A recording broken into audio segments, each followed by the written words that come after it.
bossy tape. I say who bossy tape today. Jeez and peace. Jeez and I miss a G bossy tape. People. This is significant. Listen, this is potentially a sign of things to come because not only Mr. G bossy tape, he's Canadian. That is good. That's a good thing. So, Mr. G, big up yourself. Are you bossy tape today? Today, a rare occurrence, but one that should be acknowledged nonetheless. Canada lead, right? This almost never happens, but but today, Canada lead, Mr. G bossy. See it there, correct and write it already. Like Canada, question sign. Right, Canada. Mr. G, big up yourself. Big up yourself, Mr. G. Are you bossy tape today? Are you bossy tape? You know, we're pretty punchy. Raga, I need a favor from you. My son is listening right now. Please sing happy birthday to him so he can go back to his room. What you mean go back to his room? Your son a big... Your son, I don't... How old your son is now? Your son a big boy now. Like you send him back to his room like him not for year. No, I see your son talking, and your son is a smart kid. He's a smart kid. But anyway, we're going to sing happy birthday for Pretty Punches. Happy birthday to you. Happy birthday, Young G. Real talking at the thing, gangster. Happy birthday, Pretty Punchy son. Real boss in the thing. Young king. And them for know that. Yeah, them can't stop you in this world. You're going to do well. Yeah, I'm a little crazy. I don't know if your mother tell you. I'm a little bit, like, not totally together there, but... Big up yourself by your shub out there. Today are your shub out there. Today are your birthday. Today, as we say in Jamaica, today are your earth strong and thing. And bless up yourself, you know, because you don't know, so you step forward. It's nothing about excellence and thing. Man, listen to me now. In life, you have ups and downs. Don't make the downs them get the better of you as you go, as you traverse through this thing called life. Just know, say the downs them, make the up them make sense. You can't have the up without the down them. So, I'm going to say something, but that is a different type of joke we do on this show. We don't joke like that with you. But anyway, you can't have the up without the down them. The down them make sense. Some of us want you learn from your disappointments, your little failures, and know, say, them there.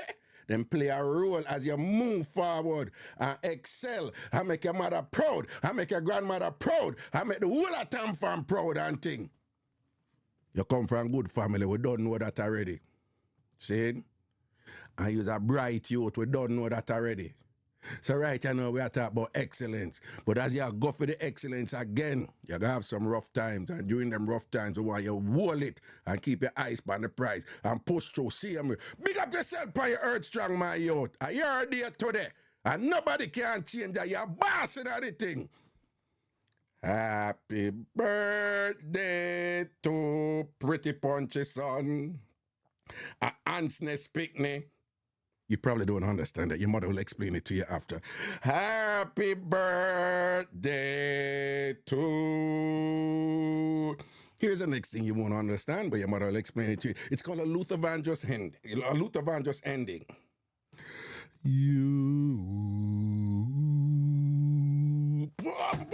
But a singer. Vandross ending. A Luther Vandross ending. What happened there? Oh, cut off that. It's just the thing did a loop look a bit. But big up yourself, my G. All right, don't worry yourself, man. I'll be a mad people over here. Yeah. I'll be a mad people over here. Hey. Pretty Punchy say, our son say, Raga. No, he said, Mommy, all I want to mad. Include all your mama mad too. The whole of mad over here. I saw it go. Big up yourself, my G. Happy birthday and thing. Big up yourself for your earth strong. Love and blessings. You see?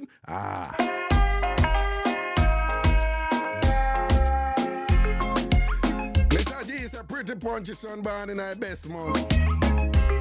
You know, as Mr. G then born in a me, you know. I want you to earth strong and forward, Mr. G. Big up yourself. And big up all ants they pick me them, you see it. Big up all spray them pick me down. Big up all PDC pick me down.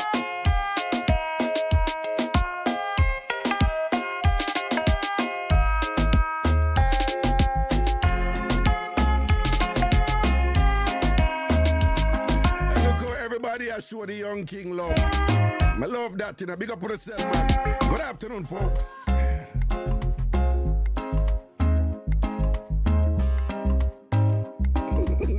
When I'm just tell him some man a big man.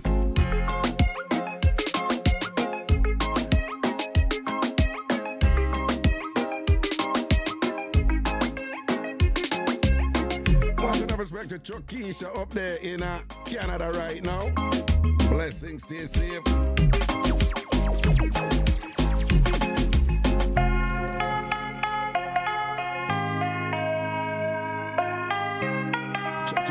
Check. Bring it up. Bring it up. Bring it up. As usual, we wait for the people in forward. What's right? Good afternoon.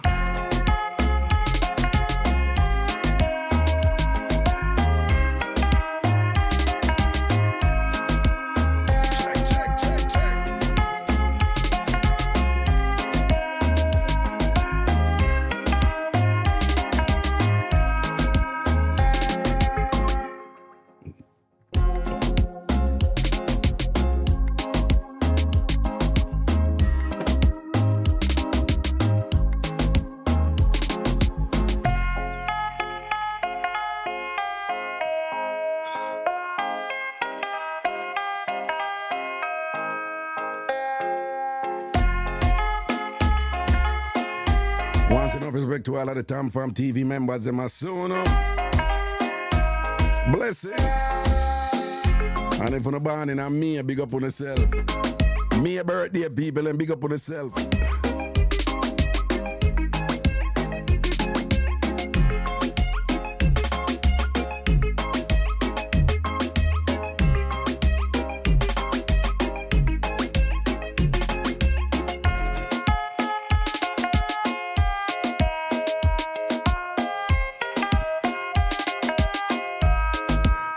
Big up all who have the same beard in the rag for more than 6 months now.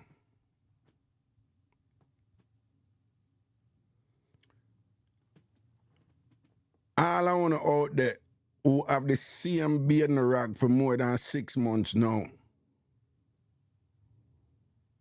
I never stop it.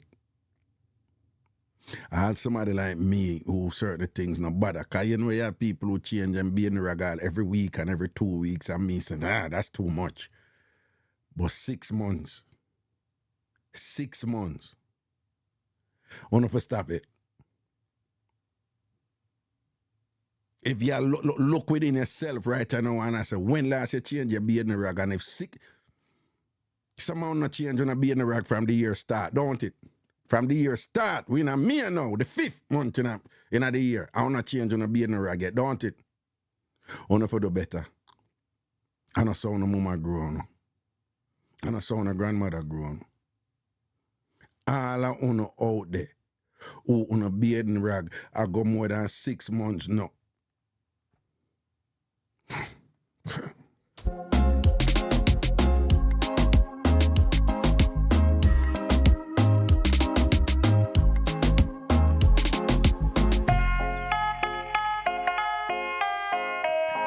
Every other day, Sharm, you know, say, yeah, SDC said this. So I got, Sharm, you change your beard in the rag every other day. You have a new beard in the rag. Sharm, you see here? Sharm, that's too much, man. Sharm, you're SDC, I got you. But if you really change your beard in the rag, if you use a new beard in the rag every 2 days, Sharm, that's too much, man. Sharm, we need to talk. We need to talk. We need to talk.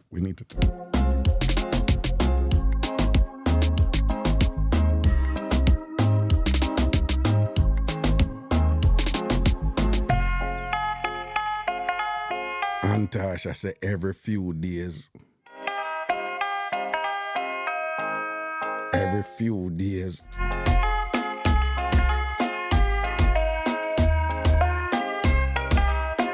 Tasha say every few days. Few days for Tasha can be 6 months, don't make nobody chicken with few days, cause she not really send a specific day or whatever. And we don't know a few for she are like 180 days, I don't know.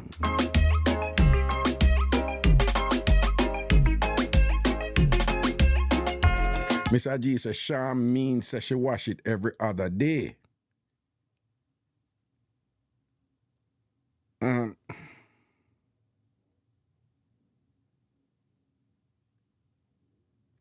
I don't. Mr. G, ask Sham if I that you mean. Ask Sham if I that you mean. I don't. Ask Sham if I that you mean. I notice if I said the 6 months thing, I know some people who always respond. I notice that one not respond.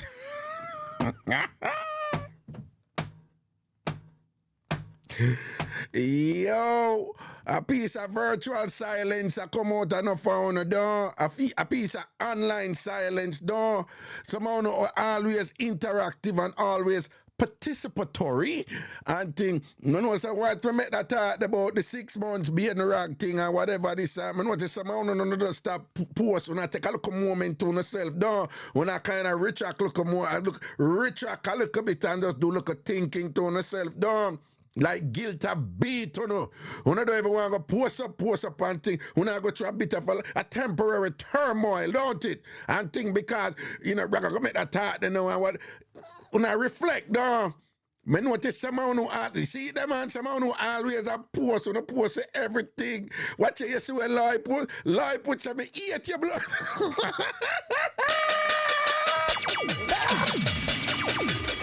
Listen to me. Yeah.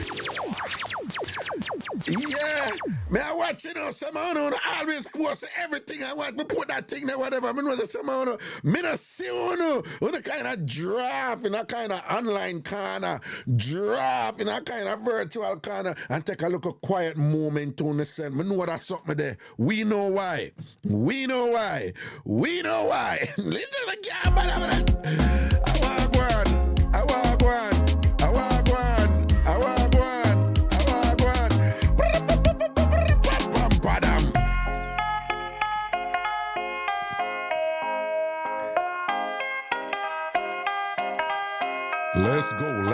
Let's go.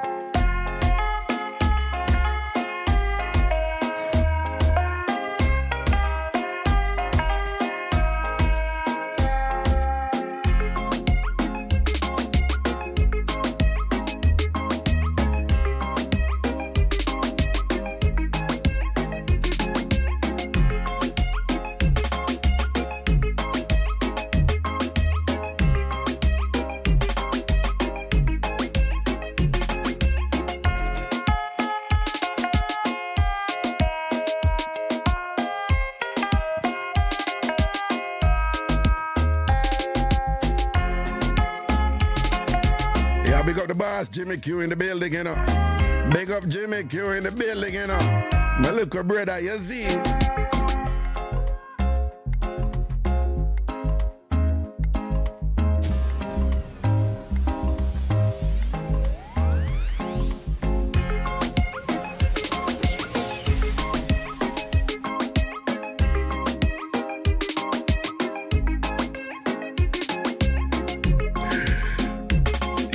Keisha, big up yourself. Blessing. I juggle, Boy, I tell you to put on some work today, you see. All right, hear that one now. I could juggle that one up. People, if you did that with somebody long time and it was good or whatever, 10 years pass, 15 years pass, and 20 years pass, I want to reconnect. But when I reconnect based on what it exists 15, 20 years ago, be careful. Be careful because A mistake when enough people making another position that them things say what existed then and that go exist now. 99.999% of the time, that is not the case. It would appear that that is a no-brainer, but for some people, it's not. The first thing you must keep in mind is that when you reconnect with somebody who you did there with 10, 15, 20 years ago, usually the reason why that reconnection is occurring is because you're going through something at that present moment that renders you open to that reconnection. People meet people from them past every day, particularly online. And when things are going good, they don't do anything to facilitate that reconnection because them not go through anything with them open to that reconnection. Well, me know the person. We did there with that person, but things good over here. We do me there with. Or even if I'm not there with nobody, I'm not interested. I'm not going through anything right now where I want to reconnect. I go back this or whatever. Usually, when people end up reconnect, something is going on in your life at that moment, make what existed 15, 20 years ago, make it look really, really good. Like, yeah. You know, say at that moment, at that me need in my life now, when me and her did there, when me and him did there like 15, 20 years, at that me need right now. And the reason why you think you need that, is based upon some little drama, turmoil, problem we are going on in your life right now. And sometimes we're not really cognizant of that. Sometimes we're not really cognizant, say, you really want to go on right here, so now, the emptiness we are going on, or the vacuousness where you feel, or, or the fact, say, boy, all of your relationship, them since you left this, and none of them no work, or, or somebody just left you, or you just left somebody, and whatever, and then, start kick back on you, y'all remember when times did good. When we did ever there with somebody when it did good? When we did ever there with somebody when oh, yeah, when me and Punsi did, yeah. And that is how that person starts to look attractive, that feel and whatever. And then people make the mistake now and believe, say, where you did I feel then, and the reason for where you did I feel then, you can't feel it now. And nothing wrong, People reconnect and it work, But the people who reconnect and it work, yeah, there's some fundamentals there that make them connect. There's some shared experiences, some whatever, people, if you have history, you have history. But I guarantee you, the people who reconnect and make it work, them also learn about the new parts of the person who them are reconnect with. Both people have to do that. Anybody who are reconnect with somebody who did it from 15, 20 years from the past, because you want back exactly what it exists then, that relationship then not gonna work. It not gonna work. Let me say it again.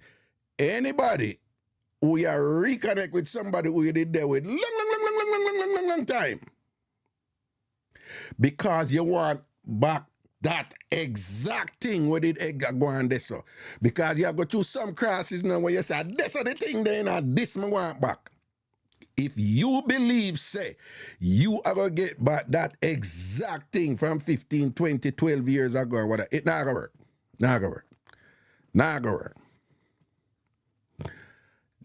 to work. Let me see what I say about it. Yes or no. Let me see what anybody else say. Ooh, let me see if any.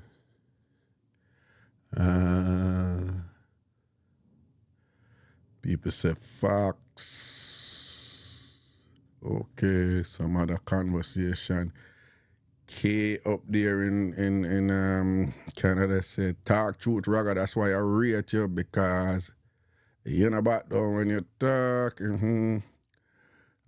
Ellie over there in England said, Raga, what about your high school sweetheart who you get separated but distance, then other relationships ended and that brings you back together? No. I'm not talking about any specific thing. I'm not saying that you can't. People get back together with people, whether it's high school sweetheart or your church brother or who you live in a community. The specific configuration of what the relationship was is irrelevant to what I'm saying right now. So it could be whatever. It could be whatever configuration of what it was then and to what it was now. People reconnect all the time and it go on good. But pay attention to the specific one I'm saying.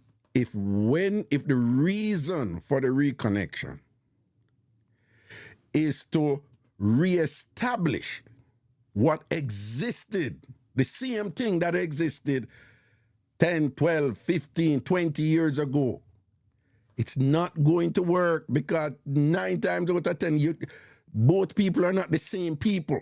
The circumstances that relationship existed then is not the one that you're going in right now, right? The dynamics that surround you, the different responsibilities, the reason why you felt the way you felt, the reason why you made those choices back then is a different scenario now. So to want back to be in a position where you're so vulnerable, or perhaps you're hurt, or perhaps, whatever you got through, where you want back those good feelings back then. And the reason you're reconnecting now is to get back those exact feelings from the past. Prescription for failure. You can't get back that. It can be a foundation for you to establish something new. Right? It can have some ingredients there that potentially can result in something new. But you have to understand, say, yeah, you can reconnect, but just no. Don't remember, disappointments are based on unfulfilled expectations. So sometimes we end up a sabotage the journey from the beginning based on our unrealistic expectation. So if your expectation is that you're going to get exactly what existed 15 years ago, you're not going to get that. And so when the person is not being the same person that was, if we get back the same feeling or whatever, that can be confusing. And then you have precursors to failure. See it? Don't get back with somebody if you want, but don't think you're going to capture back that exact thing that existed then, okay? In a work, so. Young love totally different from older, more wiser love. Like, indeed. Indeed. In your state where you may think like, that's something there, whatever, that pure love the way, particularly, if you did young. Remember, when you're young, you love without responsibility, When you're young, you love without, you love pure, because not having certain experiences yet, for kind of read certain player, you love on the basis that, it's just different. It's just different. So you can reconnect, and build something new from the reconnection that is based on some of the elements from the past. But it can't. I'm suggesting to you that you may not want it to be that the exact thing that it was in the past, that you want to recreate it and reestablish it back, 10, 15, 20 years later. And you may think you're the same person, but you're not. Nobody is the same person that they were 20 years ago. When the fundamentals are the same, right? You can't change the root of the root, right? But no tree stay the same way that it was 20 years ago. No tree no stay, so the branch them different, the leaf them different, and whatever. But the same root, you know. Same root. But the tree different. And the tree might behave different too. The land might have become arid, you know, less water and whatever, so the tree have to deal with that different. The tree can't behave the same way when time, you know, 20 years ago when the land it was more, you know, have more liquid in it and thing, right? Couple hurricane made it pass by the tree. And the tree got through something, so the tree see the world different, you know, because, you know, hurricane juggled, you know? So the tree start pre the thing different, you understand? Experiences.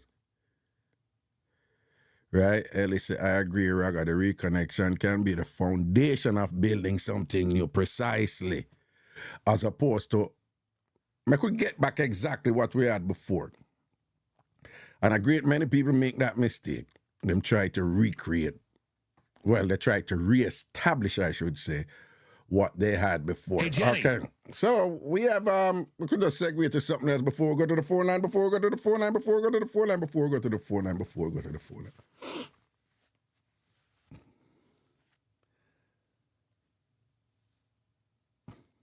And before we do this, yo, people are funny, man. Some people out there, they're funny, you know? They're funny, you know? Like, I don't want to say certain thing, you know, because sometimes I say certain thing, and then people think of them may attack because their mind position certain way. When I know them may attack, you know. Again, sometimes I don't want to say certain things because I know some people are going to think of them may attack, and it has nothing to do with them, you know, but through them a program a certain way, them think of them may attack.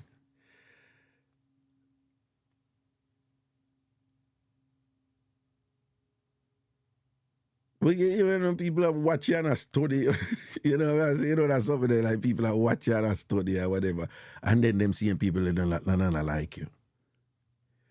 Yo, people who me not really care for, me not go around them, you know. Yeah, I not go around them, man. Me avoid them, man, and whatever, you know, like,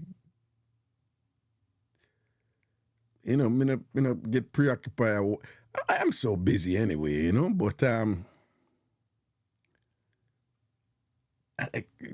mean, I know why they do it, but it just seems so sophomoric and stupid to me. You know, you don't like somebody, right? But you watch them and you keep tabs on them and you make sure you listen to them and all these things or whatever. I mean, I like somebody, but I like somebody. When I go around them fine, it don't even make any sense to me.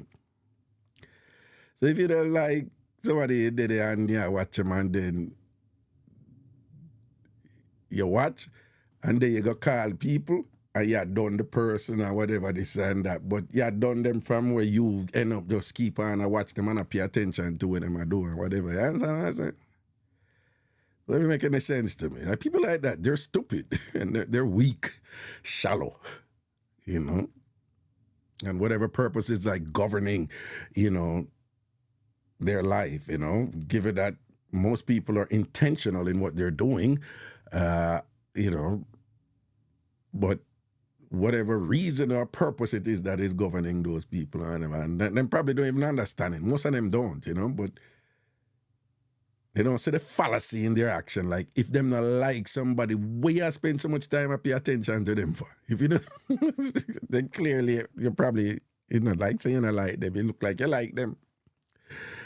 Anyway.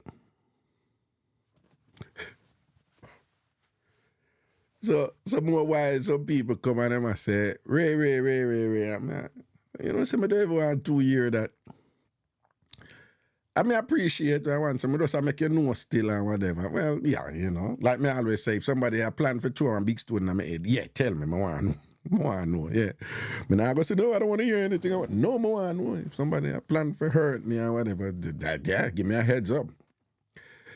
But the people are blah, blah, blah, blah, blah, and you know, pan them mouth for me and whatever. People are watch me and a program me and I do this and that and whatever.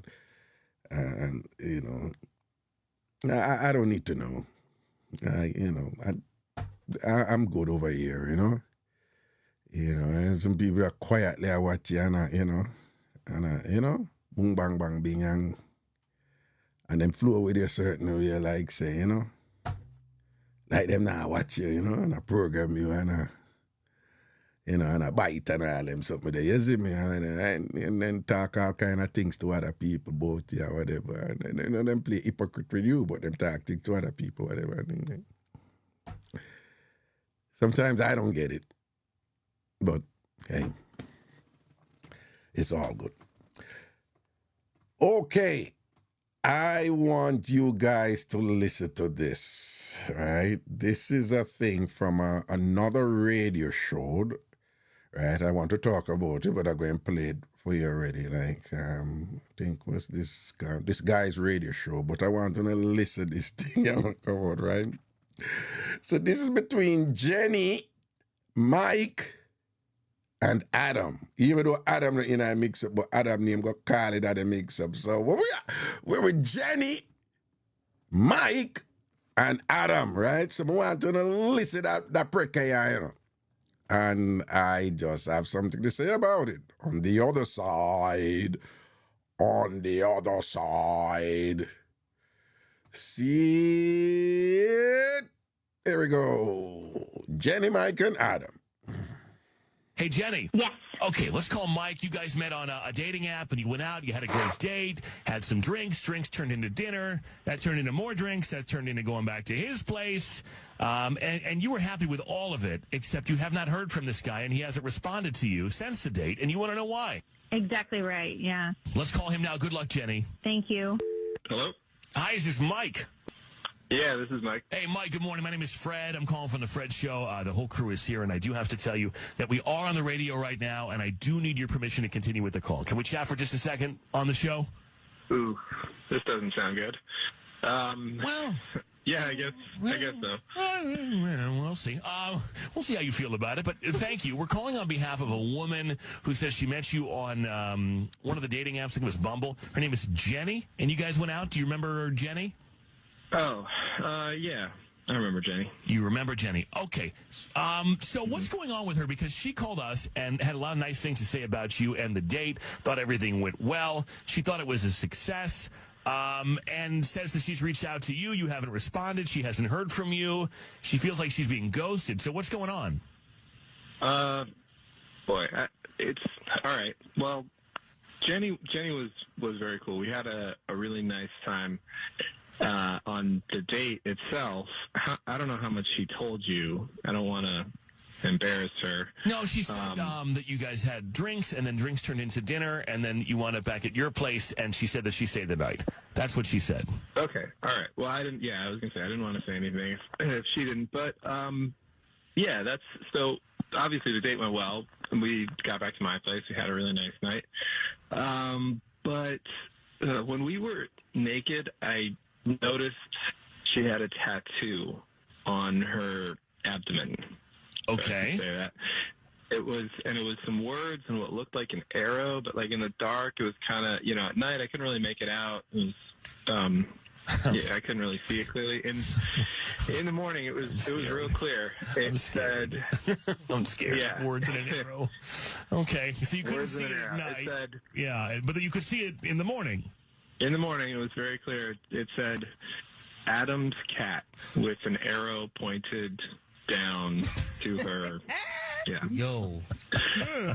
I don't know what Who's that? possibly could possess someone to do a tattoo. But I don't know who Adam is, but whoever he is, I'm not into it. So not trying to share his Okay, cat. I've got to say, that's yes, Jenny, you got to say something. That's Jenny, by the way, Mike. I forgot to mention. I'm very forgetful. I'm sorry. Jenny is here. Great. Jenny, Mike, you guys know each other. Who's Adam? And why is there a tattoo? Okay, so Adam is my ex-husband, and, a long time ago, we thought it was funny, and I never thought I was going to divorce him. Clearly. And it's covered in swimsuits, right? So, like, who cares? What I'm confused about is, like, why Mike is so insecure and, like, juvenile about this and, like, clearly a prude. Oh. I mean, okay. I mean, I don't think I was being a prude. I just, listen, I don't know. Right. You could come up with a better story for it, too. Like, you know, you could just say, like, listen, I was really religious when I was younger, or change your name to Eve. I don't know. Now what? Why you done brought the Lord in this? What does that have to do with anything?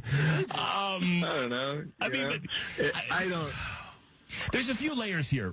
One, you're permanently branded by with another man's name, who's no longer in the picture.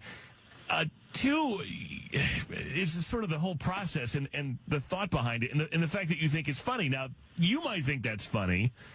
He doesn't seem to think that's funny. Anyone not named Adam is probably not going to think that's funny. Well, I thought it was funny once upon a time, right? Like, but now it's just whatever. It's part of my past. People, you know, get tattoos that unfortunately don't have meaning later in their life. Like, everyone does this.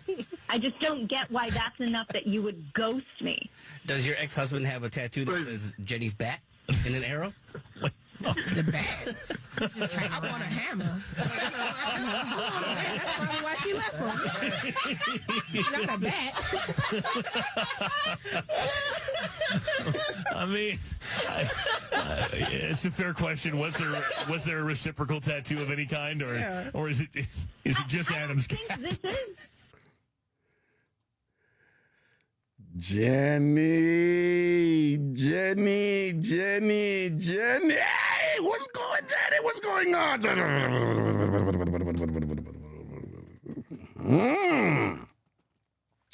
So what do we have here? So Jenny and Mike met on a dating app, right? And they were communicating for a while, and they got to know each other, and they got to appreciate each other, and decided to take it to the next step, the next level, and so forth. And they went on a date. Remember, no, it's a first date, but you know, they knew each other for a while, so the relationship was established and so forth. They went on a date, had some drinks, it was great and whatever. Mike invited Jenny back to his crib, and Jenny felt safe and she wanted it, was feeling Mike, and they went back, you know, they started doing what grown people who have a mutual affection and perhaps were mutually horny do, you know, and they went and they did the do, and at some point while they were doing their thing, it would appear that whatever they were doing, Mike's face was in close proximity to Jenny's abdomen. Now, we don't need to discuss Mike's face being in close proximity to Jenny's abdomen, because we know there are common intimate activities that would result in that. So we're going to leave that part alone. But let's say that Mike was exploring the anatomy of Jenny and getting into the groove and just appreciating her curvatures and, you know, traversing her body and exploring her pores and, you know, being connected with the minutiae of her sultry physical presence. And there's Mike going down. Did I just say going down? I did. But going down and doing his thing and going down and working down. And then when Mike is going down, Adam! Right there in the middle of Mike. Adam! Who is Adam? Not only Mike sees Adam here, but then he sees an arrow pointing to Jenny's coochie. And it says, this is Adam's coochie. So Mike had a moment. No, Mike, Adam is here. This is a threesome.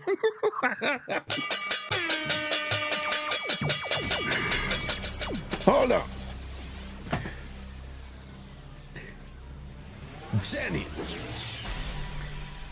Jenny is bitter. Jenny is mad, you know. Jenny is gaslighting Mike. calling Mike insecure, juvenile, he's a prude and what. Jenny's pissed off. Jenny just think this is nothing. Mike should get over this and whatever. Jenny needs to understand certain things about men. Now, ladies, I mean, broadly speaking, people value different things in relationships and value different things in others when you get into it, getting with them and whatever. We all know that and thing. But let's be honest. There's some differences between men. So there's some overall things. Women look at men's instrument too. They act like they don't. But women look at instrument like a man come up, they use these nice little code. I looked at this thing. Women like to use the word thing or its package or whatever, this and that. But women do that too, like we do. We look on theirs and they do that too, right? But there's some things that men value more than women. And there's some things that women value. And in general, let's be honest, women pay more attention to personality. Was he a nice guy? Was he caring? And, women pay more attention to those things. Women like a cute guy, too. He's good looking and whatever. Oh, man, he's got a nice body and thing. Oh, look like he has a nice little strength down there. They do. But let's be honest, women pay more in general, particularly when people are young. Women pay more attention to, in general, broadly speaking, like these intangible traits of the person, Men, we are more body focused. Now, when you get older like myself and whatever, it's less so, right? We know that. I mean, for both women and men, once you get older, you start appreciating stuff that is not so much about the physical. Those things become important to you. So men and women older, they tend not to focus as much on the physical. But broadly speaking, men do focus on the physical more than women, right? So, yeah. And Mike sounds young, they sound somewhere like 20s, 30s, right? And so for men, when we're dating a woman, particularly if we're 20s, 30s and whatever, and you're young, and when you're nice and whatever, because let's be clear, Mike is a gentleman. And you know how we know Mike is a gentleman? When they called him and they were like, Jenny said this and that, boy, Jenny said that. Mike was like, when they asked Mike, so what happened? Mike was like, no, I don't know if I want to share that. Mike was being a gentleman, because Mike was like, yes, something happened, but in fairness to Jenny, who he ghosted, he was still being a gentleman and saying, no, I don't know if I want to say anything about that on the radio because, that probably wouldn't be gentlemanly. It wouldn't be, it would be embarrassing to her. And they were like, no, but Jenny said you and and you did so-and-so and spend the night together and whatever. And he was like, okay, all right, then she told you that. Okay, again, good, I can tell you now. Mike is a good guy. Mike is a good guy. Mike is a good guy. All right, so whatever it is that was leading up to their relationship and whatever, when they were dating online and whatever, it would appear that, Mike, they reach a point where Mike liked Jenny. If it was for, they were thinking about a relationship, we don't know if it was I love you reached there or whatever, but something built between them where Mike appreciated Jenny in a particular way. Something was budding there, and they end up consummating it on that date, right? But for men, when we get in a relationship and things like that, again, this is not all men, but I'm just saying in general, men, whether consciously or subconsciously, you start thinking about this my girl thing, my woman thing, or some man thing, and men are more in the physical than women are, right? And then when the first day they come and whatever, ladies, we're going to just keep it real. A lot of you know this already, but we're just going to keep it real and whatever, okay? For us, it's the ultimate objective, that coochie. Yes, I'm going to get some coochie tonight, right? Yeah, first date. I think I'm gonna get it. You wanna come back to my crib? In our mind? Yeah, I'm gonna get that coochie. You know, when they were talking and whatever, they reach a point where Mike probably liked Jenny, and Mike is just like, yo, man, I'm just imagining that coochie, whatever. Men are like that. Even the nice guys, you know, we're like that, you know, we will get beyond that, but we just keep it real, you know. We will like a woman and whatever, and again, I'm sounding redundant and whatever. You get older, you get beyond that, but guys, you know, we're like, yeah, my woman that, you know, my coochie that. Again, I've told you many, many times that's a vice that men should get rid of because they get in trouble with it because they think I fit them one and it's never yours. But men do think like that. So just imagine Mike in that situation now, like, they were dating online, but still dating, and him really like her, and she really, and this looks good, and whatever this, and can you just imagine the colossal disappointment that man must feel when him a see this, go down upon this woman that women like, them a go have sex and whatever, and go see this big old sign on her body, say, this is Adam's coochie. That is just awful. And Jenny don't get it. Because look for when Jenny Adam and she have the tattoo the same way and whatever, so any man she there with, they're supposed to get up and little word what she use. Insecure, juvenile, prude. Jenny is an idiot. Jenny is a fool. Jenny don't understand, man. Jenny needs to get rid of that tattoo. And nobody, if you want tattoo Jesus for your body. If you believe in that. Tattoo your picnic them name. Right? Sometimes I say some things I want to get touchy because, you know, I love my husband, I love my wife. Ragashanti, I tell you, don't tattoo nobody name who you're there with. I'm just saying, you don't have to follow me, right? But don't tattoo nobody name who you're there with by your body. People, when I'm telling you all the while, whatever you see happen to people many times before, be careful in assuming that will never happen to me. Whatever has happened to many people before can happen to you. Is it likely that it will happen? Perhaps not, but it could. Right? We have seen this played out so many times before. This tattoo problem, this is nothing new. This is nothing remote. This is nothing rare. This is common, you know? So, of course, people always make the same mistake. It will never happen to me. Okay, fine. Jenny said at the moment, the love was bubbling up for she and Adam, and she never thought whatever. So it's like, Adam, you're pum this. Brand it up. Adam something. Yeah, you want alone. But life happens, you know, and Jenny and Adam separate. No longer together. But the brand still did it. Ladies, I know you like confident, powerful, self-assured men, but the way men are socialized in society, there are some things that men are not that strong with. Don't be fooled by us, right? And some of you older women, you figured it out already, right?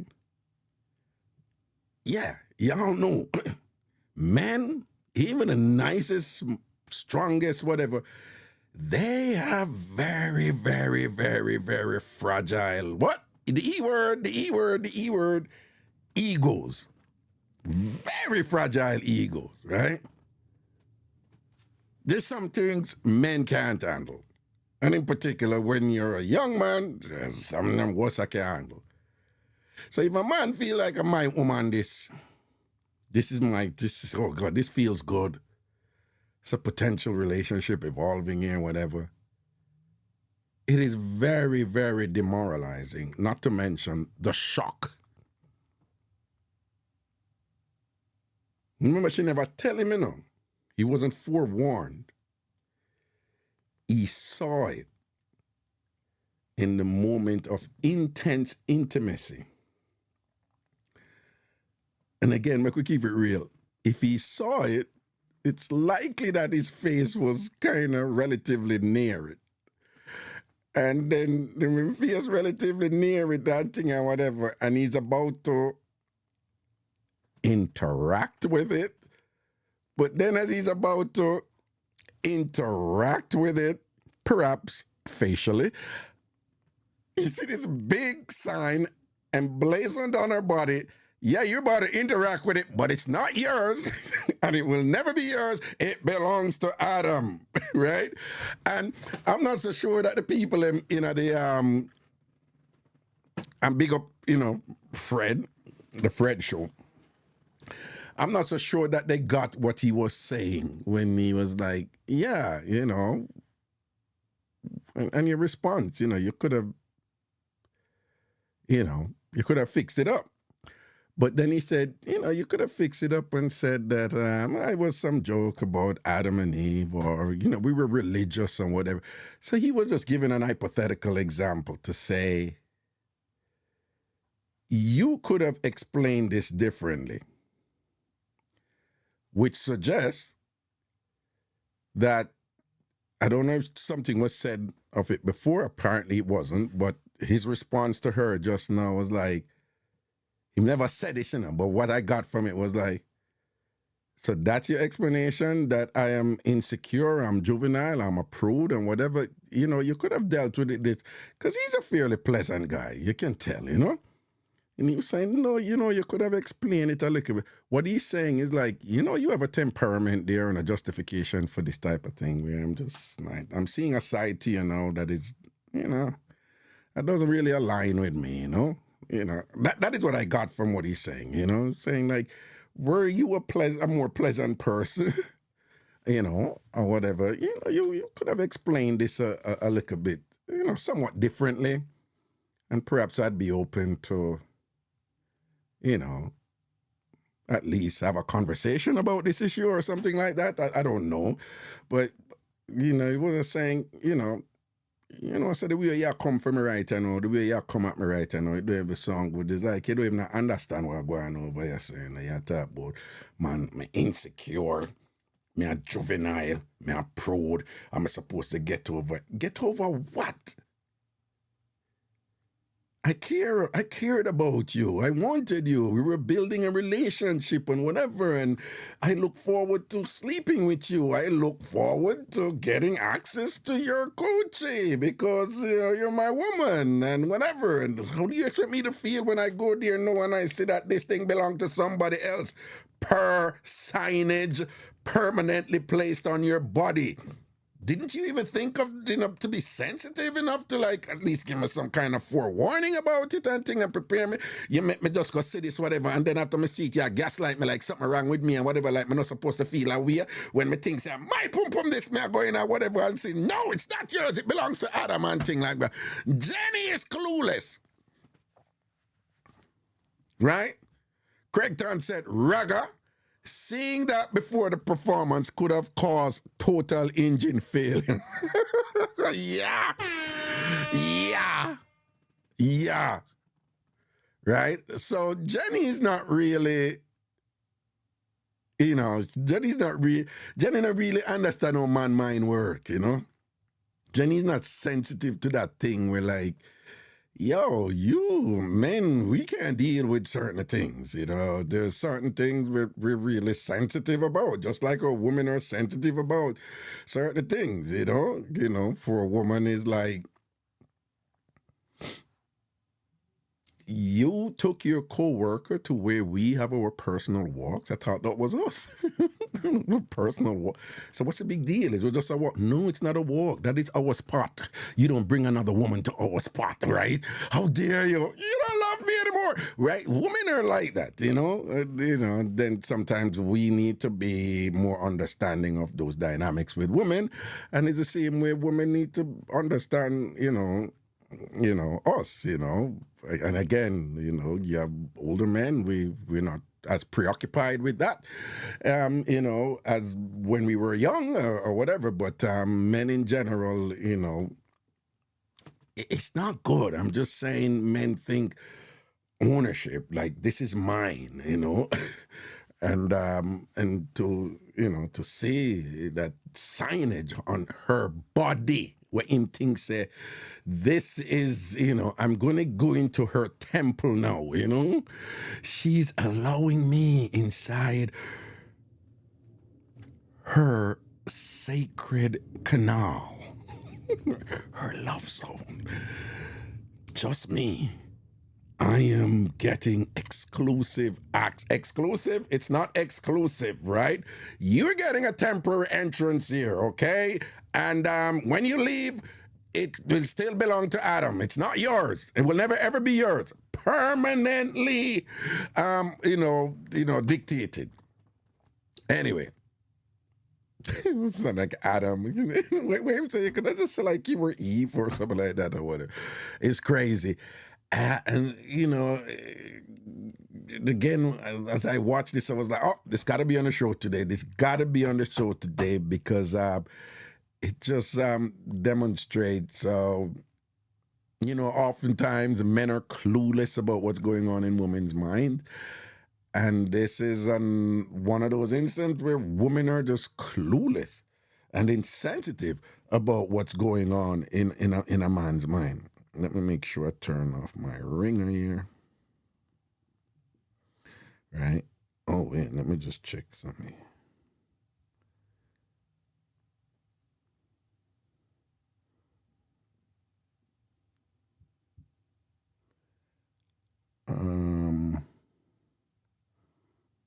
Oh, sorry. I just have to check it. Tomorrow is KJ's birthday, and I'm trying to see if we could get his brother to come up to celebrate his birthday with him tomorrow. So I'm excited about that. And so I have to be watching to see what flight or whatever. And that's all I'll say for now. But anyway, yeah. So, yeah, Jenny don't understand what go on. Jenny don't know man mind work. You understand? Yeah? Jenny I got hot up a man head with that something. Jenny need to get rid of that tattoo there. Get rid of that tattoo there if she date other man. Simple. If she's going to keep the tattoo, then she needs to go to, because you see that show where they repair tattoos, right? And then you have these really great artists that can change any tattoo into something else, So Jenny needs to get that. She's dating other men, and she needs to know men. Jenny, Jenny, it's not like a little tattoo on your shoulder where say Adam, and you're like, okay, whatever. Jenny, you have a tattoo that is saying that part of your body that most men consider the most important thing on your body to get access to, whether you like it or not. You have a tattoo that's saying it belongs to a man who you did there with, who you did married to, and whatever. Yeah, that's a problem right there. And if you're going to keep dating and hopefully have another relationship or whatever this and that, it's insensitive of you to think that, this is just foolishness. Any man come him just need to get over it. If a man just asleep with you, he won't care. Not only he won't care, but he will enjoy it. Let me say that again. If it's a man who just asleep with you and it's just to sort out the man a pre, won't matter to him. Not only won't matter to him, it will sweet him. Adam, this belong to Adam. This belong to Adam. What you say? If a man just asleep with you, Jenny, right? Worse if all a yard man, the man I say, Adam, this belong to Adam. I watch him, I go deal with Adam something right now. Because when me done it now, go be Adam, you go put a R before him name. It going be Radam. What? Right? Yeah. And you say, yeah, man. Hey, that man I love Sata Road to say, yo, she have a tattoo there over her vagina about the Adam one and thing. Man, I stop, jump up in that and whatever, yeah, and me run that. You understand? Sweet, me say.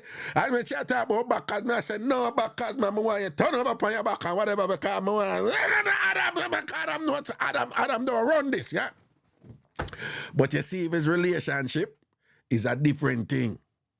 Right? So, you know, you have some money for just a Saturn. And don't care. You know, who cares? Adam, you know, Brad Pitt, whoever you want, say them own it and thing. But when me up in night do and it's sweet me. You understand? Some man get a joy out of them something. But you see, if a relationship pre-ments, a different thing. Yeah, suddenly man get sensitive and all these things and whatever. You see it. You can't. Again, I'm not telling them what to do. If you don't want tattoo on the partner upon the body or whatever, you know. But my suggestion is, you know, do that something.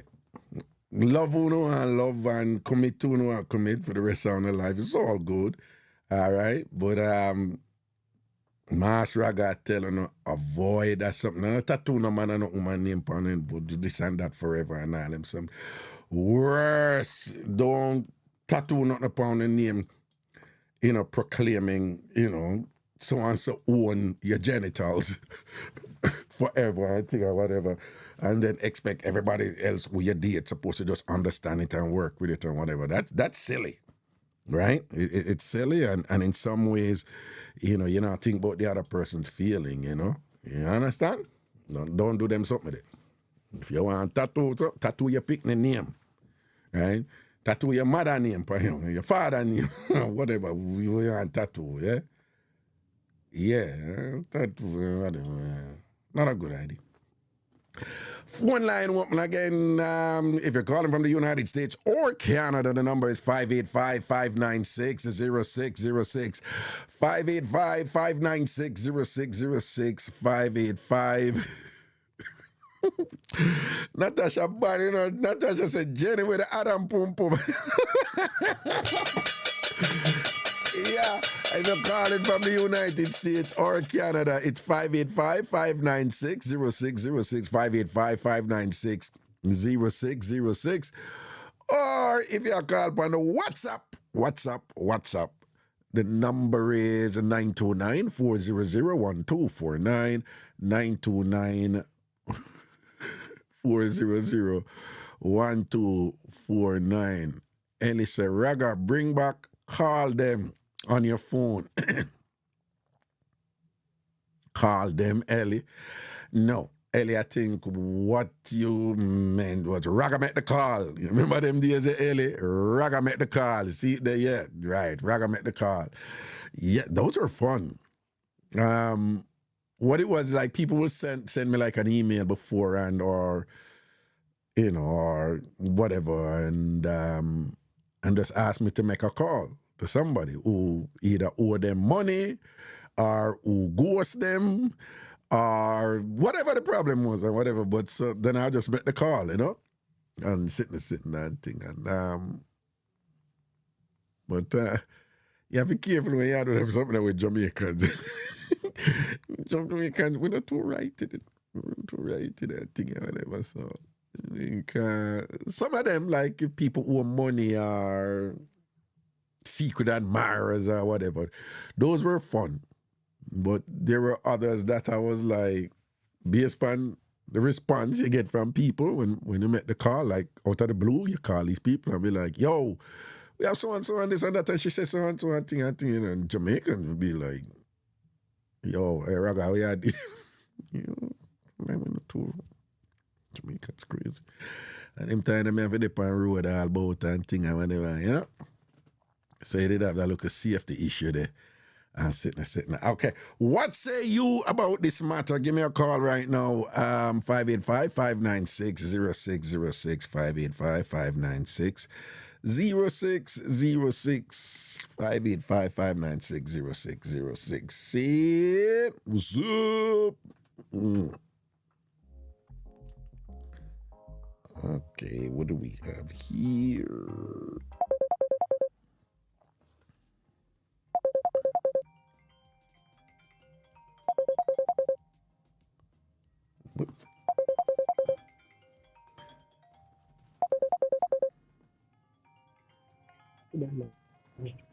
Hello. Hi, good afternoon. Good afternoon, Carla. What's up? Me there sick like dog. You sick? Yes, me have flu You have flu? from Saturday. You get flu from Saturday and today at Thursday. Yeah, sometimes them take a little while for go away, you know? All right. Did you take anything for it or you just ride it out? Well, me use some garlic and ginger. I boil it and drink it. Mm-hmm. And it kind of, but I don't take over the counter drum. So that's it. Okay.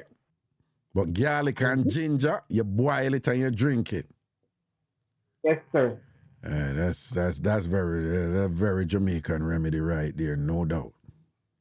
I wanted a lime or a lemon, but I didn't have any. So just work with what you have. My mother said, or where you have your work with, don't it? Okay. So usually it would be garlic, ginger, and lime, right? Yes, sir. Okay. And if Okay. you have honey, the honey can go too, but you know, no real honey, not there again, a fake one. I have to say that real honey they are Whole Food, but you know Whole Food, everything is expensive. But real honey they are Whole Food and Trader Joe's. Oh. Now, man, you have these farm. You're doing something like turning a paper or something there. Is that what you're doing? If I'm doing what? What are you doing? You're doing something. Yeah, I'm handling paper. I'm handling paper. You're handling paper. Yes, sir.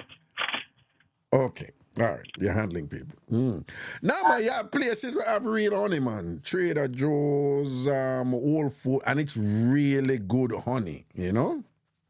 Real honey. I'm never lucky to buy honey and get good honey. When I buy the honey, by the time you say, who that? It turn sugar. It do what? Turn sugar. It turns sugar. The honey turns sugar. Yes, sir.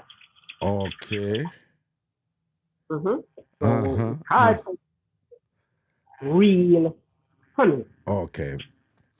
When I put honey in them something there, is it just for kind of take where this thing or the taste or the other things them, or on the things say the honey do something for help against the flu too? I think it helps. I think it helps. Like honey, there's some ingredients or some properties of honey where work against flu? Mm-hmm. Okay. All right. I was just always curious of that, if the honey was to take off the sting off of the garlic or the ginger or the whatever it is where people usually take or whatever. Anyway. So what going otherwise? They have the time for life, you know. Me, you talk about tattoo. I tattoo my children them name on my body. Okay. Not put a man name on. But you're not putting a man name on your body? No, me not see that them man there. That man they did and him mother. That man they no born it and him mother did. That the man in a born it and his mother dead. The man where you'd have put a tattoo upon your body. That the man in a born it and his mother dead. So there will never be a man who you'd have put a name upon your body, right? No. I think that's smart. Mm-hmm. I think that's smart. But I have my kids on my body. Me have my kids name on my body. Your kid's name on your body. Okay, that's cool. That's cool. And then even if you're gonna do something like that, yeah, I think there is a marked difference if the tattoo where you put is just like stating permanent ownership, a certain part of your body to somebody else. That even that is like a next step up of kind of like, I guess we could say kind of craziness there, if you even not take it that far. Even if you can put a man name on your body, but if you put the man name, say him own that special part of your body and whatever, and then expect say whoever else you date now go feel a way about that. I think that is a kind of disconnect right there that is not really wise, Mm-hmm. Anyway, Java. Java and Blessed and Christina. Behave on yourself. Don't make a rude tone, especially you, Java. Raga, bye. All right. God, it's always funny when people are call in, but then I watch the wall, you know. I watch a chat, you know. Carla said, Java, don't make Java, Christina, and Blessed. What Blessed say? Blessed say, she did a toilet to rub up newspaper. And Blessed sneaking, you know, more rank, yeah. What Christina said, honey is a cough suppressant and helps with sore throat. All right, but I can't that shall refer to. Christina said, yep, Whole Foods, I can't that shall. But what like, but Christina never said nothing to what Java said. Java said, Carla, you don't have no man, so you can, right? Okay, good. So I can't see what she have a little problem with Java said. And what Blessed said, but what Christina said, from what you not pick on Christina though. I mean, what do you see somebody a pick on Christina and Christina get CBS how I go on, your name easy for call though. Cause you never do nothing wrong. Me not think you did nothing wrong a while ago, Christina. Hello, caller, good afternoon. Hey. Hello? Hello. Hello? Hi, can you hear me? I'm hearing you. Clear, clear, clear, clear.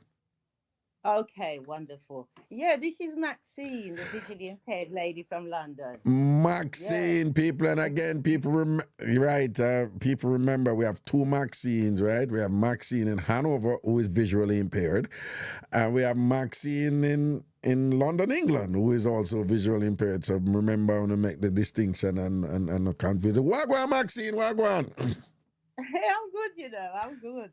Nice. Yeah, but I'm just getting myself involved in this little discussion. Yes. I'm coming on, right? Yeah. It's like, well, a small defense of Jenny. Uh-huh. Yeah. Uh-huh. Yeah, let's hear it. Let's hear it. Because I think, right, when Mike came on the phone, I feel Jenny was surprised at the reason why he's ghosted her. Oh, And okay. I think that was her, her immediate reaction was to put him down. Right, But, okay. Yeah, but I mean, she needs to do something about that tattoo, though. But, yeah. Yeah, but No, before we get to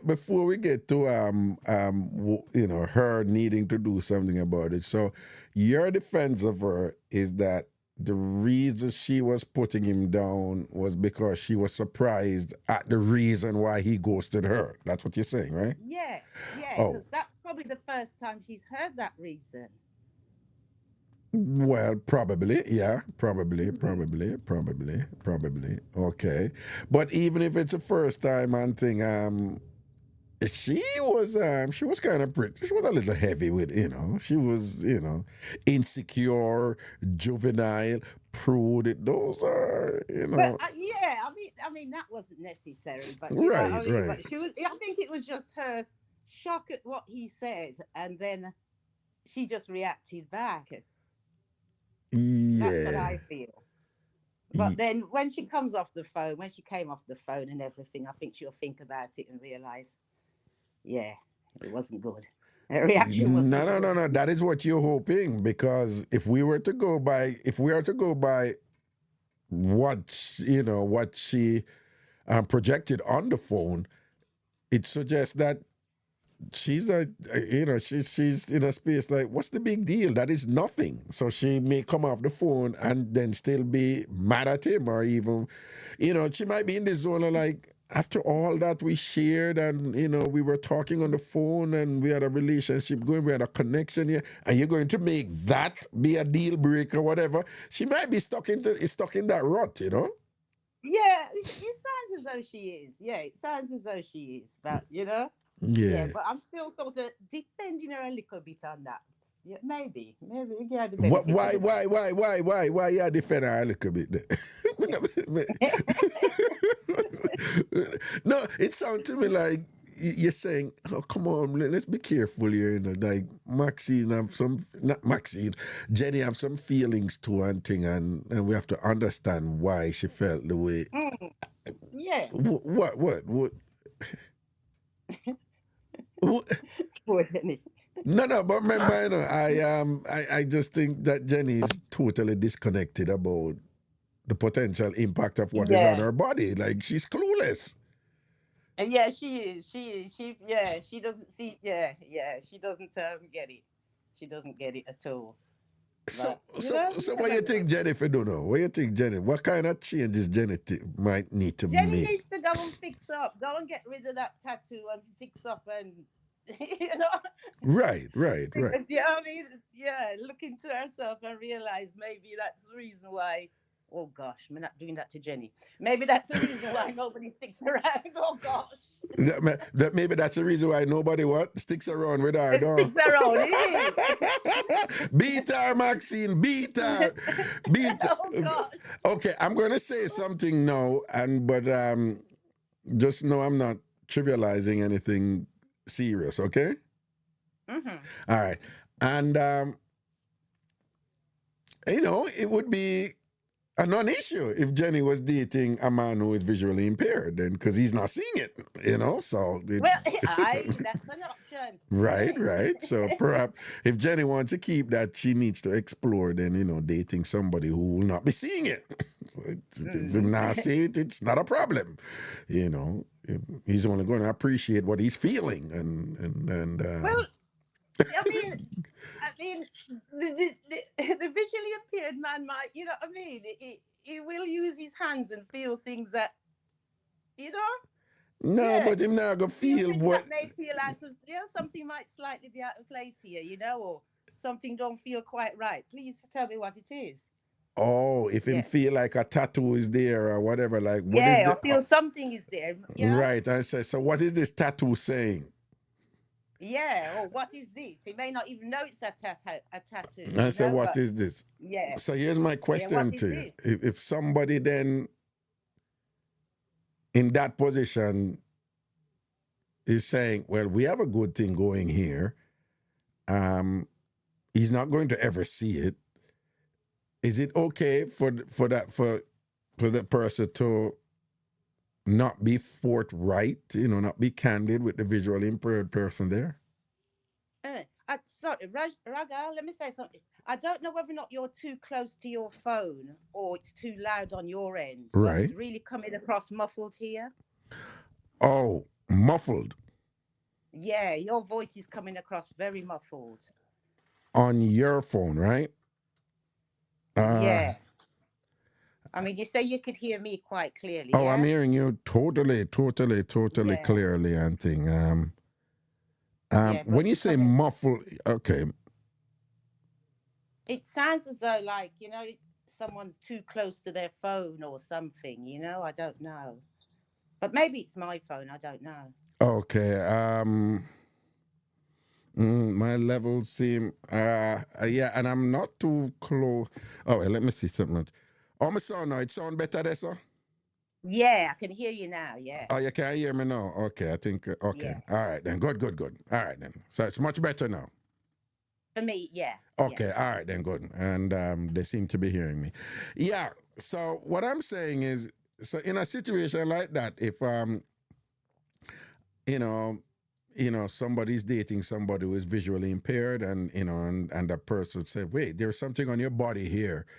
And then ask, you know, the partner in that moment, like, what is this?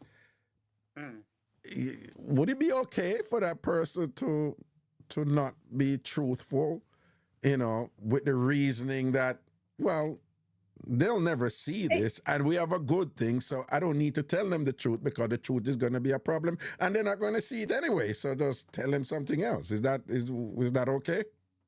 Is that acceptable? Yeah. If it's a good relationship, no, it isn't acceptable, actually. No, No, No, no, you've but the got no but the man. person would never know. The person would never know. The visually impaired person would never know. Yeah, they may never know, but no, you still owe it to that person to. Yeah, I mean, okay, if it was say the man's name that was just there, well, or somewhere else on the body, Hmm. yeah, but no, so the arrow pointing down, so no, no, tell me, you know what I mean? I want to know. I'd want to know if I was the man. Yeah, Yeah, yeah. So, and you're saying particularly with the arrow point, and that's something there, right? Yeah, yeah. say that. Oh, that's interesting. That's interesting. That's Yeah, I'd want interesting. to know because I mean, visually impaired or not, I'm still gonna feel away. Yeah, No, no. But what I'm saying I is, mean, even if you don't, you would want to know. But what I'm saying, if you don't know, there's pretty much no way you would know. You could know. yeah. If you don't know, what I mean. If you don't know, you'll never know. Eh. Right, right, Yeah, and unless yeah, that person tell you. You know what I mean? If that person tell you, fair, yeah. But if they because don't tell you, you'll never really it's know a what thing. it is. It's a thing we contended with in philosophy when I was doing philosophy or whatever. We spent days on this thing, and they said its applicability in life is actually like people deal with this every day. And I don't know if you ever hear this saying, it's like, if a tree falls in the forest and you didn't see it, did it fall? And what they're saying is, we are Jamaicans, and say, where the eye in a sea and the ears no ear, they are no leap, right? So Yeah. if you never knew the thing and whatever, some would say it's not a lie. It can only be a lie, if there's If a the person don't recipient, tell you the truth. if the person don't tell you the truth, whatever. So, it's like for a deception to work. Well, somebody has to be deceived, and well, I don't know. So, Yeah, well, if him don't know, him don't know. yeah. I just think if they got into that situation Mm-hmm. and the woman, what I mean, I think why? What I was gonna say, I think she should talk. You know what I mean? But yeah. Yeah, I'm well, just using that and spoil a good thing, and because spoil a good thing, right? it may not spoil a good thing. Well, because the man, at least then he'll know what he's dealing with, and the choice will be his. Okay. Because you're still not gonna. I know you can't see, but something. As a matter of fact, I've never felt a tattoo. Is it ingrated into the skin, or does it sort of protrude off a little bit? It's both. Because our sense of feel and touch is very good. Right. So if it does protrude a little bit off the skin, and we can follow the shape of that thing, we'll soon pick up that there's an arrow there or something going in that direction. I'm not a tattoo guy, and I'm not familiar with it in that sense in terms of its texture, and all I can say is that tattoos have come a long way. They're no longer on the periphery. They're very much in the mainstream now. And but my best guess, and perhaps people who have tattoos would be more qualified to speak on this. But my best guess that it's not, even though it's down in the skin, it's actually a needle, basically, stabbing the skin in rapid succession and creating a design from those stabs. It's actually scarification. So, Okay. but even though we think of scar as something that is raised on the skin and whatever, from what I've seen of tattoo, it's almost like a painting on the skin. Okay. So I'm not sure that the protrude part would apply, and that's the part that I don't understand. But from what I see, it looked more like a painting. So a visual impaired person, I would think, it's going to be difficult for them to know what a tattoo is, because it's not something that the design is not raised from the skin. It's flat on the skin and still smooth to the texture of the skin before, for the most part. That is what I think. Okay. I'm sitting here thinking, I'm thinking to myself, okay, if I was a woman in that position and I had a man Yeah, who had something, tattooed on his body, yeah. and and I don't think I'd want to know. Oh, No, I wouldn't want to know that I couldn't see it. right. So yeah, and if it's a good relationship and it's all good and well, I Yeah. know. Better you don't tell me. Oh, better Yeah, I'm not. Oh, that is yeah, interesting. That is yeah. interesting. That is interesting. No, but you see, no. But if you say I better him not tell you and whatever, then I better him. Then I better the. Then the situation. Then I better she not tell him. Then. Well, I suppose so.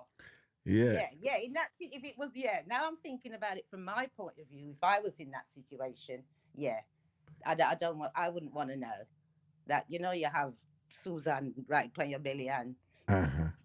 our pipe not this one. No, no, but no. but all right, no, but you touch upon another larger issue there, if you have and this is something that has been actively debated, all over, but I know Jamaica is no exception. It has come up a lot. And there are people who, in relationship, men and women and men, some people think some men are not in this position. But their thing is, if the relationship is going good and going great and whatever, and you engage in some indiscretion, don't tell me. Right? Some people say they don't want to know. And it is your responsibility to govern your thing, but don't make me find out. And here's the other part. They go further and say, if they ask the person, if they engage in that discretion, they're not supposed to tell them the truth because the relationship are going good, right? So the person must deny it because the minute, and it gets kind of crazy because sometimes, again, women or men, sometimes they would know that the person is engaging in the indiscretion, Them know, but them never see it yet, and them never confirm it, but them know. And them say, if them ask the person, and the relationship are going good, but then them ask the person supposed to deny it, i.e. lie. Because any other person and if the person lie, they'll stay in the relationship. Even though them know them are doing it, right? Or suspect or whatever. But if the person tell the truth, they're going to leave the relationship. Okay. Right. If I'm in that situation then, right? And all right, he's doing a thing, right? And I know that he is, and I've accepted the fact that's how he is and that's how he behaves. But things are good at home. Right. And I saw him go on. Right. Don't bring it to my door. Okay. Don't bring it to my door. Okay. Now if I now have to, if I now something happened or something, whatever. Now I'm now having to go and ask you. Are you seeing, is this what's going on there? So what's what? I've heard this, that, and the other, and then you lie to me. Yeah. You know what I mean? I know my trust for you has gone. Gone. Okay. Because it's better you just tell me the truth because I already suspect something. Right. And you probably know that I know you're doing your thing out there anyway, Right. So, Right. But as long as you don't bring it to my door. So if you do your thing and you govern your thing and it not come home, right? It not come on the doorstep, right? It not come inside of the house and not issue there, nobody not call you and not harass you, you know, hear. As long as it not reach you, fine. But if you suspect it and you ask, you would prefer if the person tell you the truth. Yeah. Okay. Because there's a reason I brought it up to you. Right. Right. But I'm not saying that's what I'm accepting that. You know what I mean? If my man, no. Right. No. Some women are accepting of that. Some women are cool with that. Right. But no, if I have to bring it up to you and come and ask you about something, that means something's got back to me. Right. And it reach a level where you have to bring it up now and whatever. So yeah, so the person must owe you that respect the and thing and then just be you know, Yes. tell you the truth, Yeah. and then you see what you can work from this way, you know, whatever you go Yeah. deal with it and thing, or if you go stop, or we're gonna get forgiven, or if you're not get forgiven or whatever, but at least tell her the truth and then you work it out from this, all right? Yeah. Yeah. Whichever way it's to go. Yeah. So them people, you know, who when them partner ask them do so and so, and if them partner ask them and them deny it right down to the ground, and whatever. Yeah, so them people, you know, them now move to right then. Well, the thing is, it's what you accept, you know? Yeah. And yeah, it's what you're prepared to put up with and accept. And that's how I see it, you know? If you know, say, yeah, something's gone on and you ask him up front and you don't want him lie about it, you just think, sure, nah. Nah. Yeah, Sure, but you know yeah, what I mean? No, man, come better than that. You know what I mean? yeah. My journey down trying to understand the complexities associated with that was so years ago in Connecticut. A friend of mine, you know, she said she know her gentleman is doing so and so. She said she know. And her thing was, no, he's the type of man women throw themselves. He was considered very good looking, very successful and the whole thing. And she's like, I knew what I was getting into when I chose to be with him, you know? So she's like, you know, women just, you know, I'm one of them app boy that would work out, you know, having money and all them something, the nice car or whatever. So she said, listen, I know it. But she said, the thing is, he must just govern him thing where, like you said, that don't make no woman a call or phone or anything, come woman, you know, whatever. So she said she always ask him and him deny it. And she said once him deny it, she know that, here's the part that's crazy. She said she know that him care about her.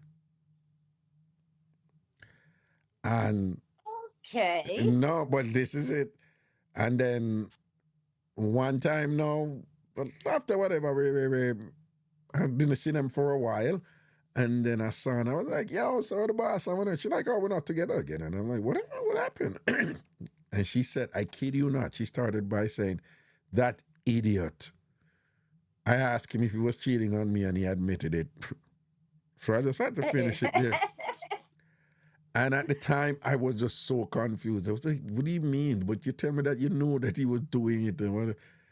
And then she said something that I didn't quite get at that time, but later on, I better understand it. And she said, no, he said, once the man is lying, you don't know for sure. Mm-hmm. She said, once he tells you the truth, you know for sure. Mm. And she said, once the man is lying, he wants to keep you. And that is why he's lying, because he values you to keep you. But then she said, once he tells you the truth, though, then he doesn't care what the consequences will be, because he knows that, you know, your value is such that if you want to go, you can go. Mm-hmm.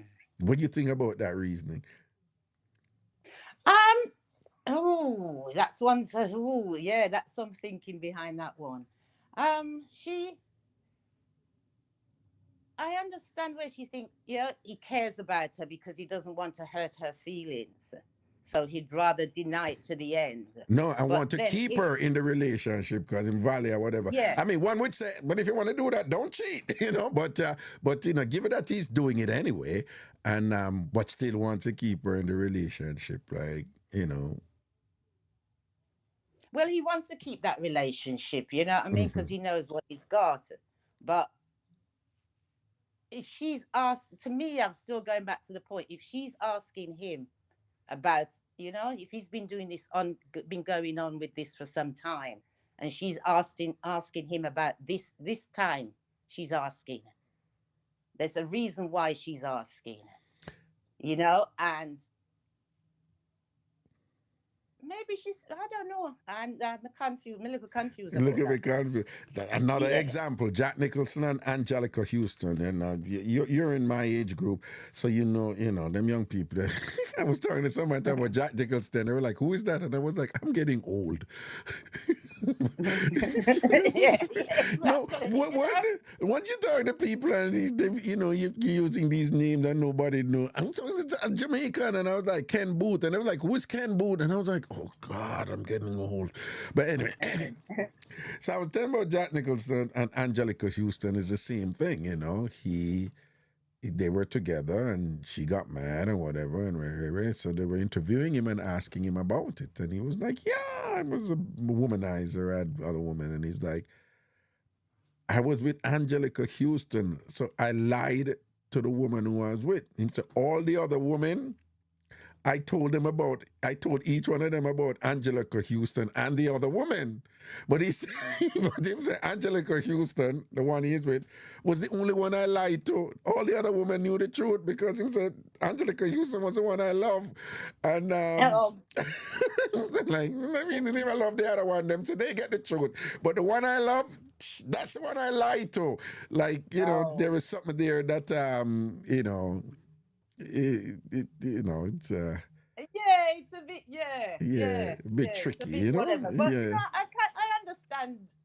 I do understand it to a certain point, you know. Yeah. But then, what happens at the end with that young lady in Connecticut that you described? You know, she, as we said before, you know, once the truth is there, if she's asked him about it and tells her the truth, then you figure out what happens from there. You can deal with it fine. If you don't. Right. You know, you call it a day. Yeah. Right. And but anyway, sorry, carry on. No, I was just saying, and then I have a couple of, it's just that one of the things that concern women, you know, some women say, just tell me the truth, right? And let me make the choice and we know where we'll go from there. But one of the things that women in that position, they're usually concerned about is that you have these women who know of them, but they don't know of the woman. So there's a safety issue there. Right? You know, like the woman says, yeah, fine, you're saying what you're saying and you're lying to me, but you have these women, you know what I'm saying, the woman on the side always know about the wife, but the wife don't necessarily know about the woman on the side, whatever. And that there's a safety issue there. Of course, sometimes it gets absurd. I know of a situation where a man met the woman on the side, cook food, and then carry it to him, go get the wife. Which is well, see, the thing is that's the man wasn't governing his thing. Exactly. Well, Maxine, you know, I tell you, you know, you like you have a look street thing about you, you know, Maxine. Yeah. Maxine, Raga, you look like you're street smart, certain way, you know, Maxine. Yeah. You can know the road code. You know the road code a little bit, you know, well, probably more, but me talk about a little bit. I have been told that on more than one occasion. More than one occasion. I was like, well, why would you say that? No, man, Maxine's Are you ready for Ghana? Hey, that's what I'm coming to talk to you about as well. Braga, when you go there, right? Yeah. I don't care if I'm visually impaired or not. Yeah. I want the room with the best view, right?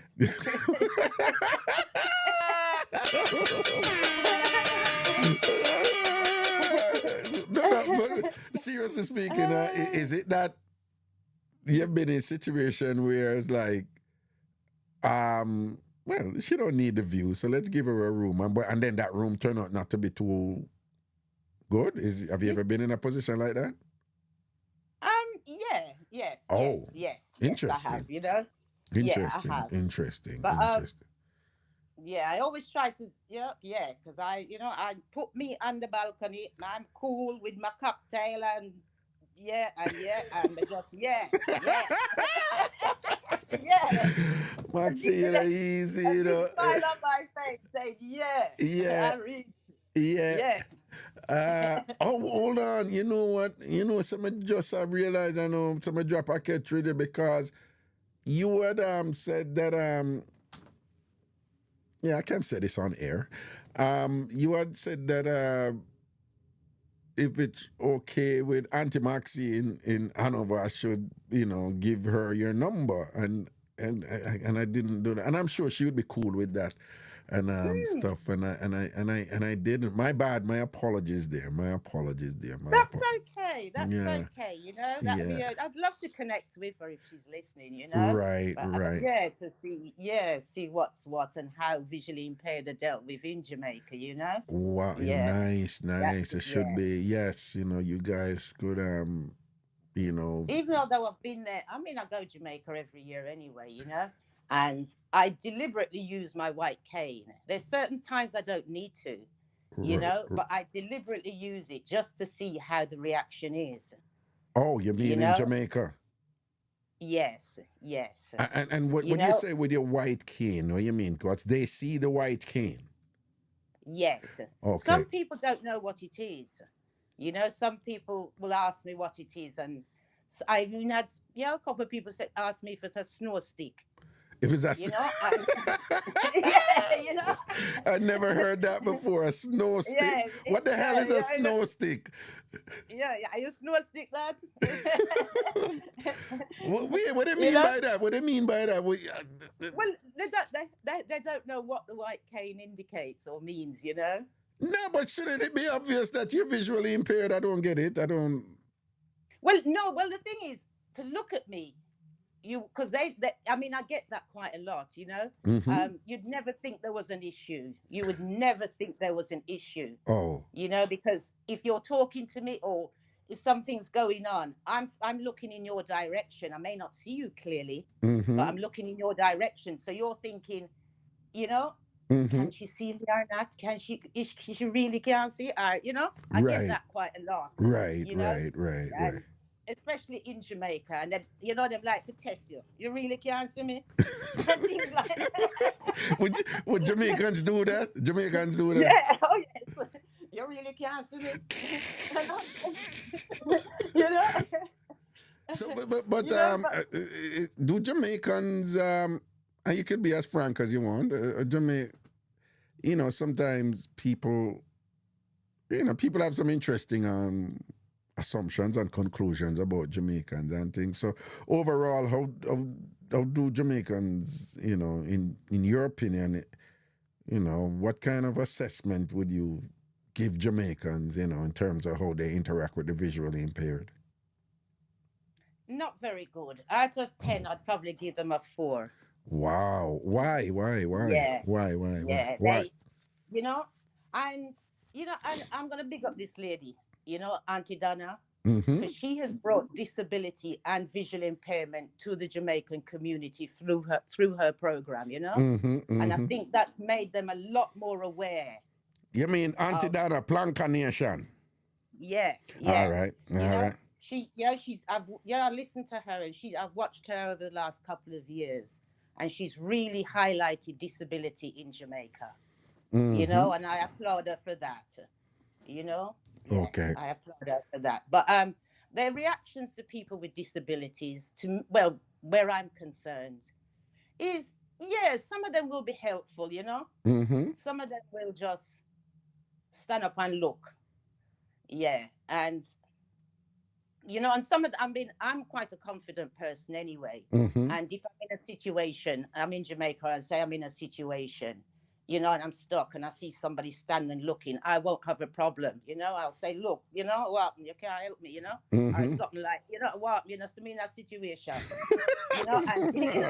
Maxine, I like you, yeah. You would talk up, and say, big man, they in a situation, whatever, help me, no, man, whatever, give me a look at Anu by your man, give me some direction, I want me to you, yeah. And you know Jamaicans, they appreciate that, they probably just laugh and say, oh, you mean, all right then, come in, auntie, or whatever, Yeah. So, all right, Mr. Yes. So I think my approach as well to how I approach things with Jamaican people, is, I'm not, they realize it's not an offensive way or anything at all, Mm-hmm, So my approach is, I always come in with a little humorous side of it, Seeing. Bring them in on that way, you know what I mean? Then they realize, and then people start to ask questions.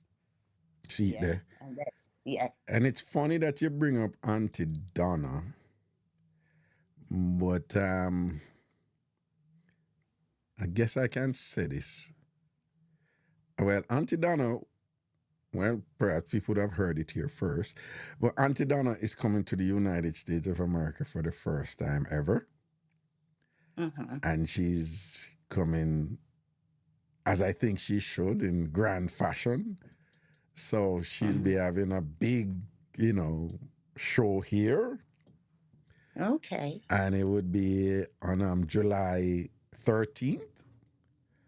And and she has contacted me and said, Raga, I really want you to host the show. Can you host the show for me? And I'm like, host? And she's like, yeah, I want you to be the MC. So you heard it here first. You heard it here first, right? Oh, some people say you're hosting. It look like she said it already, like some people here already. Well, she mentioned the date, but she mentioned the date. Oh, okay, good. I was wondering if it's in New York and it's gonna be at Amazura, and I will be the MC. So I like Auntie Donna, and she has helped so many people and things. So I am just looking forward to being part of that. And Tam Farmers, if you, anyone there would, come support Auntie Donna. Come out for that one day. Again, it's July 13th, Amazura, right here in Queens, New York. And it's a big, Auntie Donna is about the gospel and thing. And whatever, so some gospel artists will be performing, but you don't know a jiggy something and thing or whatever, right? Vibes and sitting and Miss Cherry Washbelly at host, that's how they think, turn up! You understand? But it's all about Auntie Donna that night, so we want to come out, Tam Farmers, and then, make a sharing of that and thing, See? Oh, yeah. Well, we'll see what happens. I'll see what's what, but... No. I wasn't saying that you should be there, Auntie Maxine. To Auntie Max. I wasn't saying that you should be there. I was just telling the Tam Farmers and thing, Oh, okay. Okay. Well, I did hear it, and I thought, no, it's too close to Ghana. It's too close to Ghana. Yeah. All right.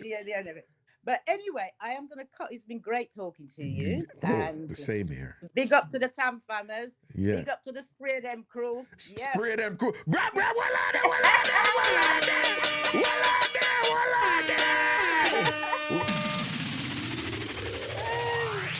No, here we go on, Maxine.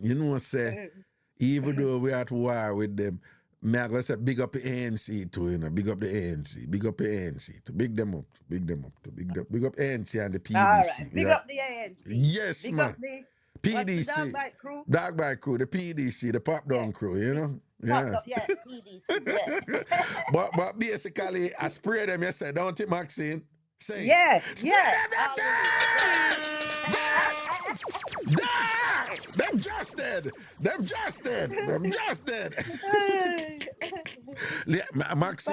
Maxine, you see, stay bad Juliet Legore. Juliet Legore. She just post. You just lost me. Are you sure to one point, Juliet, you don't know what you're saying, girl. Yeah.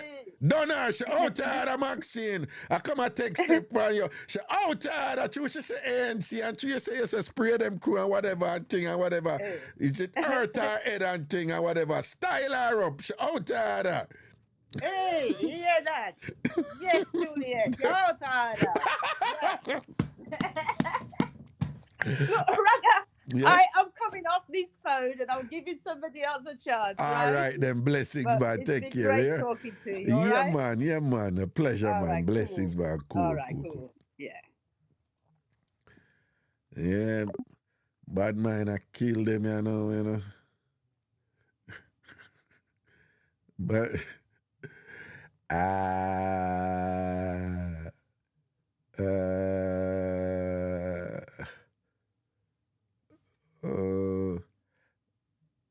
don't want nobody get it twisted. So Antasha, big up Auntie Maxine in Jamaica. She's not doing that in opposition to, Auntie Maxine in London, Antasha always big up Auntie Maxine in Jamaica. So we don't want nobody go this start where Antasha do right there. So and things, Antasha.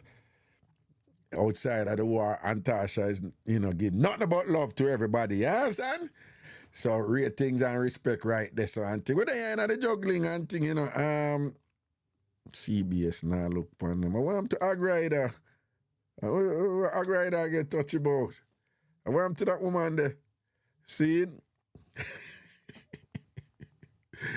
Anyway, people, the phone there. Anybody else who have anything to say, it could be that thing. But now I stay along today. You know, I have some, I depend on big people. Nice. Hold on. Oh, okay. No, I was just expecting a package and I just got a notification that I'm getting it, so I'm excited. Good afternoon, caller. What's up? Hi, Raga. Good evening. Good evening to you too, and I hope your evening is good. Yes, it is. All right. A long time listener and a first time caller. All right. What's up? Yeah. My reason for calling. I'm in Brooklyn. Yeah. So one day I saw this young Spanish girl. She's so beautiful. Yeah. And the girl have an I would assume that it's her boyfriend face tattoo to her face, and then the name under it is Mike. So I'm looking at her and I'm saying, then when you are Mike left, how does that go? Jesus got some Mike face tattoo on Yes, face. tattoo No. on her face. So it's like one side of her face of on Mike's face with my name underneath it. I'm like, this is ridiculous. I couldn't believe it. That gone way too far, man. Way too far. I was like, no, man, this can't be real. You have on a man's face tattoo on your face? Wow. And about if you were to guess our age, you'd have said somewhere around where? It seems as if she's in her late 20s, early 30s. A young somebody. She's a beautiful Spanish girl. And tattoo Mike face pan face. Yes, and tattoo Mike face pan face with the name Mike. Then what could have caused that now? What could have make she go do something like that now and whatever? I love make people do them something there. I guess it's love for her. No, it's what usually one out of two things. It's usually love or a good instrument, you know. It's one out of two things. Or both. I'm not tattooing anybody on. Not even your kids. Kids, my two daughters them dearly, and I'm not tattooing any of them on. Not even your two daughters them name I go on your body. Exactly. To each his own, and people free to do whatever they want to do. But for me personally, I'm not doing it. Not doing it. Much less to me tattoo somebody picture on my face. On my face? Jesus God. No, that gone too far. At least the one with Jenny. And that time I wanted to take a little picture, even a little snap of video, but because of where I was standing, it would be too obvious. Right. So, Right. Yo, what are that? You know, so that worse than Jenny one. Exactly. That's a because fierce. if she on Mike left, who is gonna take her with Mike's face on her face? With my name. Yeah, and then when she and Mike left, you know, and then she and Mike left, and then she got there with Doop Dap, right? They know Doop Dap. So that's how I go with Doop Dap now. Every time Doop Dap I go kiss her, I look for Mike and think I look for Mike. Then every time I kiss her, I kiss Mike too. Exactly. Right? And you know, more time, look at intimacy, I go and face, I have kiss up and whatever. So when I go do, so if I does a kiss. So maybe you can only go kiss like the other side. No, I kiss the other side. I think up on Mike's side, I have a kiss round Mike, and every time I kiss round Mike, I look for every kiss he kiss Mike, I look for him and say, yeah, kiss round and a thing like that, right? You know, she can, you know, sometimes, you know, we men we love to kiss woman on them forehead and, you know, on a cheek and all them something and thing. Right. I would side Mike did it on the left side or the right side of our face. Let me see. It would be on the right side. On the right side of our face, you know? Yeah. Because it's like I'm picturing her right now, you know, because down at Linden, between Linden and we don't listen to him again, Asherman there's a jerk man down there. So I went to buy jerk chicken today. Yeah. And she came by to buy jerk chicken. And I was just looking at her and I, why did she do that to herself? Come on. Why did she do that? It's like, man. No, man, I don't understand. I don't understand. Problem that. I have 2 daughters, and I wouldn't want to see them with no guy's picture tattoo on their face because it just looks tacky. Yeah, the face part, I mean, yeah, I'm not a tattoo guy, but if me I go put on my kid's name on my somewhere, man, I put it on my face. You're not going to do it on your face. No. Because, I mean, what about you have to do business or going to work or whatever? Yeah. Yeah, you have to think about all those stuff. And some people in the workplace have different guidelines of what you can do or whatever. But I don't know. Yeah. I guess I'm an old soul. So no, but here's the thing too. If I am talking to a woman and she professes her love to me in a way where she tell me she gonna do that, me now make she do it, you know. Okay. Right? Because you have to wonder why Mike never stop her, but me in just thinking about her interests. Would I tell her don't do it? No, exactly. Beyond to her do anyway, she gonna say, oh, so you don't love me, and you don't love me enough for me to do it, and that's why you don't want me to do it. Then she would start sounding idiotic to me. Right? Right. Yeah. Because me that say, no, it have nothing to do with if me really love you. Right. It has to do with more with her. No, I'm going to say something where enough people, I've said it before and some people don't understand it. If you really love somebody, I mean, people are used to a version of it anyway, but if you really love somebody and care about somebody, you must love them and care about them enough where if it is in their best interest for them to go, let them go. Exactly. Because they say if you love someone, you just set them free. You must set love them them free, enough and to if know them that come you back, can love them in a way where you set them free. So they're free to do or free to go or whatever. Right. Letting them go doesn't mean that you don't love them. That you don't exactly. Right. And then you have some people you have to love them from afar. You have them in your heart and you love them from your heart, but then you being together is not working out, so you have to just let them go. Exactly, right? Sometimes young people don't understand because you tell them no, the person with whom you're in love with might not be the person for you in a relationship. And they can't understand that because they come from the love conquers all zone, you know, and they listen to the Tony Braxton song, them and all these things and whatever. And then I say, no, reality of life, sometimes things come up, you know, and, you know, you know. And sometimes you have to just face up to the reality. Mm-hmm. And when we face reality, then we won't have a problem. But when we are in denial, there comes the problem. Right. Yeah. You know much people in a misery right you know because of love. Right? No, it's true. And then you have those who are really happy because of love, but there are people out there who are unhappy and they say they're in love. I understand quite well. I was in a relationship for like 16 years. I have a daughter, and I was trying to hold on to something that wasn't working out. And deep within me, I know deep down to my 20s that never did that work out. Right. But because I love. Because I love. Right. And then I try to say, okay, then I try to see it work out because of my daughter's sake. But then it never did work out, and it just happened. That's one day.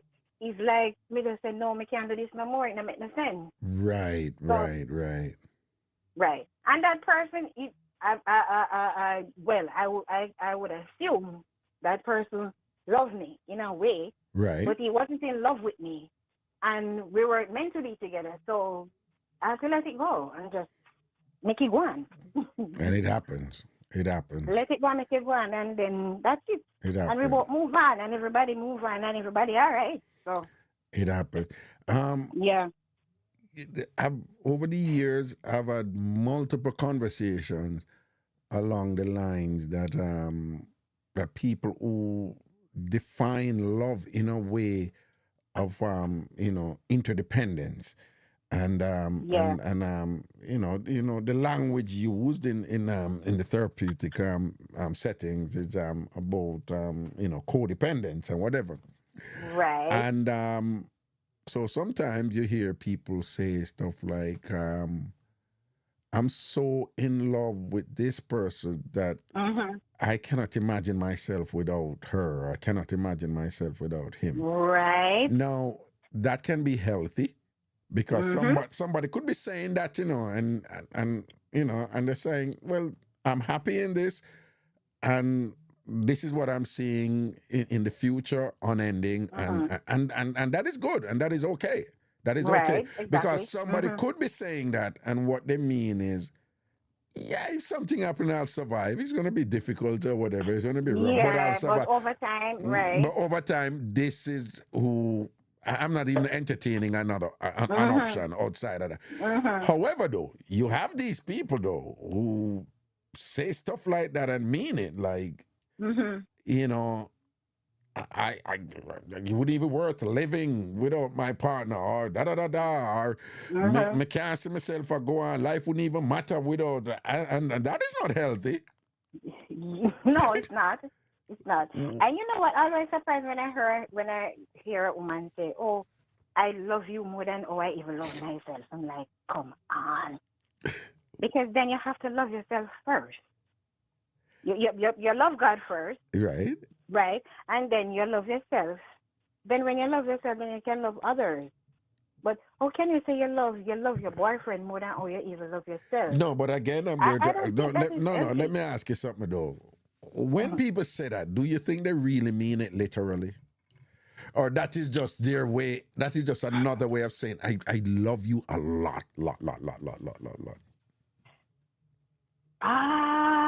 That's a tricky question because I've never looked on it like that. But maybe it can be both. Right. Maybe it can be both. But then when or how do you know which is which? I don't know. But so I've hold never on. looked at it like that. You don't. Are you love any of your children more than you love yourself? No, I don't think so. No. Okay. No. Because again, your thing is you have to love yourself to be there to love your children. Right. Right. Okay. Because it's all about self-care, self-love. Right. And then taking care of yourself, then you can take care of others. Because if I'm going to take care of you, and I'm not taking care of myself, then there'll be no me to take care of you. Right. And so, yeah, I agree. Yeah. And taking care of myself and loving myself doesn't mean that I'm a selfish person or I'm just looking out for myself. No. In everything that you do, you have to, but then again, and taking care of yourself and doing everything for yourself, it's still surrounded by your family, which is your kids or your husband or your spouse or whatever. Right. But then you have to do it on a balance. Because if you are doing it for everybody else and you're not doing it for yourself, then you're going to pat down or something's going to happen. Right. Then when something happens to you, what's going to happen to them? Right. Exactly. So you're going to do it on a balance. And you're going to say, oh, everything is all about you, me, and whatever. You're going to do it on a balance. Because you have your kids. You have to take care of your kids. They are your responsibility until when, whatever. Right. And no matter how old your kids get, you still have a sense of responsibility. Like, precisely. Right. Yes, there will always be a kid. There will always be a kid.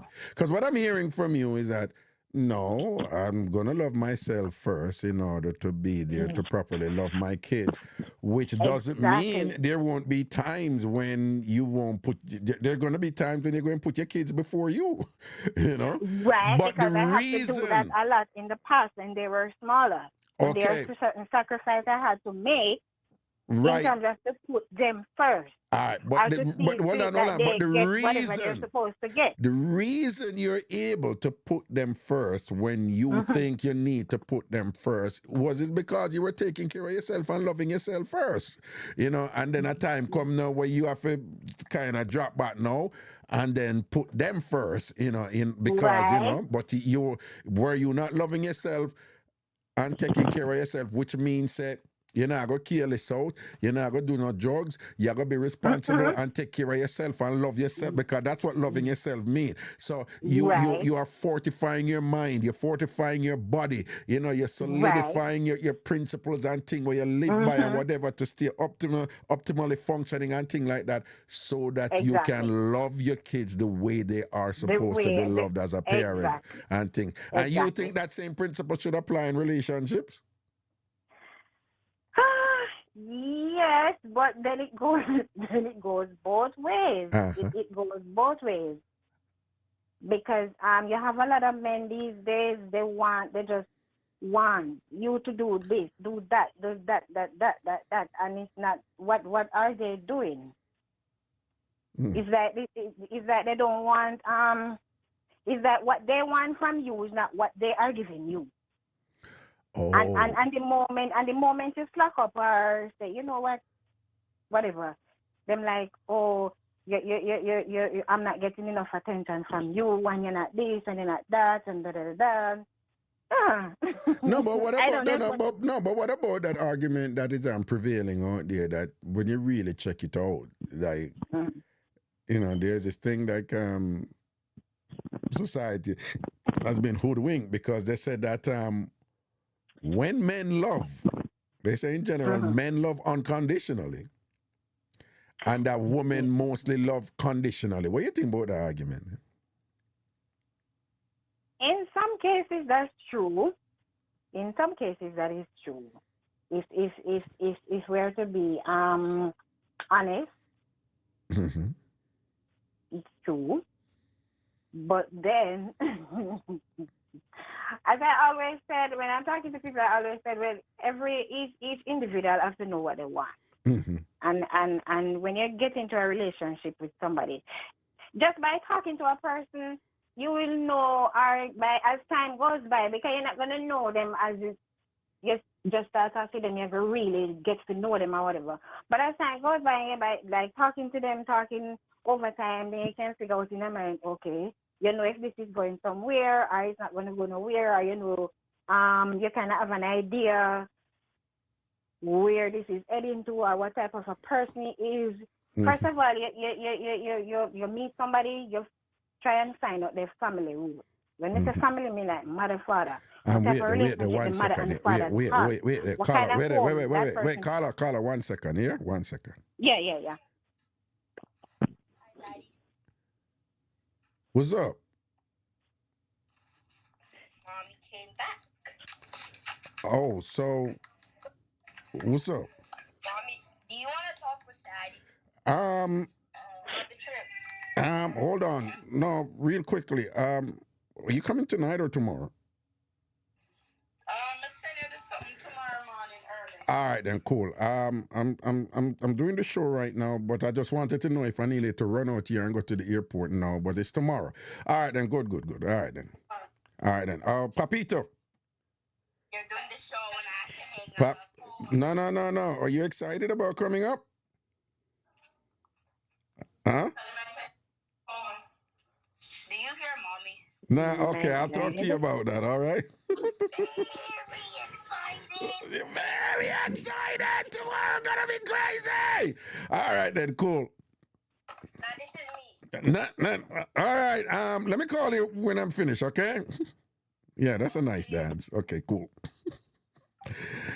Tomorrow is KJ's birthday, so Zion is coming up, and tomorrow we're gonna party. You wanna come to party? You wanna come party? Wait, we got Chuck E. Cheese. Yeah, come. Hello? No, I'm saying, do you want to come? We're gonna party at Chuck E. Cheese. You coming? If I'm coming? Yeah, I'm joking. I'm messing with you. I'm messing with you. No, we're not going to Chuck E. Cheese. We're going someplace else. We're going to some slime factory place or something like that the kid wants to go to. Yeah. So, but back to the point you were making. Yeah. Yeah. Yeah. Yes, as I was saying, I think it is important for a woman or a girl, whatever, you're talking to a man, you've find out about the family background, the relationship between the mother and the father and the home that he's coming from. Oh. I think that is very important. Why is that important? Why?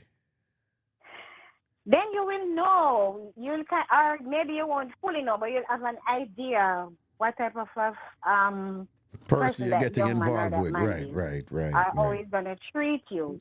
Or you hear him talk about his mom, his sister. So that's very important. I would, that's my opinion, I think. Okay. And it varies because sometimes people do, when we Jamaican, they say them come off a good table, but then them not really follow up and the way and the discipline that them grow up and or the morals where them parents grow them with. So them go out there and then do them own thing, and sometimes because of company or whatever, so it varies. But then wait. What's the saying you said and come off a good table? No, that's a Jamaican thing. No, me like it. Me like them some of this. And look how the boy a behave, and him should not go and say, saying come off a good table. And right. That's a Jamaican thing. No, me like it. Me like that thing. No. And I share my family and thing, and look how she carry on. And look how my carry on. And she come off a good table, a good table she come off. Yeah, me like that. So me like them look at something there. Me like them look at something there. I think, but bless up yourself, man. I think I big up yourself over there in Brooklyn, you know? All right. Okay. Okay, Raga, take care. Yeah, man. Enough love. Cool. Right, I want to big up all of the people who come off a good table, right? Like Charm Sweetness, Sonia Raymond, all right, Craigton, right? All them people who come off a good... Oh, wow. What a coincidence. All them people who come off a good table, they're spray them crew. Well, we shouldn't be surprised there, right? Well, I just noticed it, that all these people that I'm identifying that come off a good table, them are SDC. Yeah. There's a kind of, understandable logic there and thing like that. SDC people come off a good table. Can't say the same for others, we ain't getting into that, but you know what I'm talking about. Okay. All right, let me see. We have where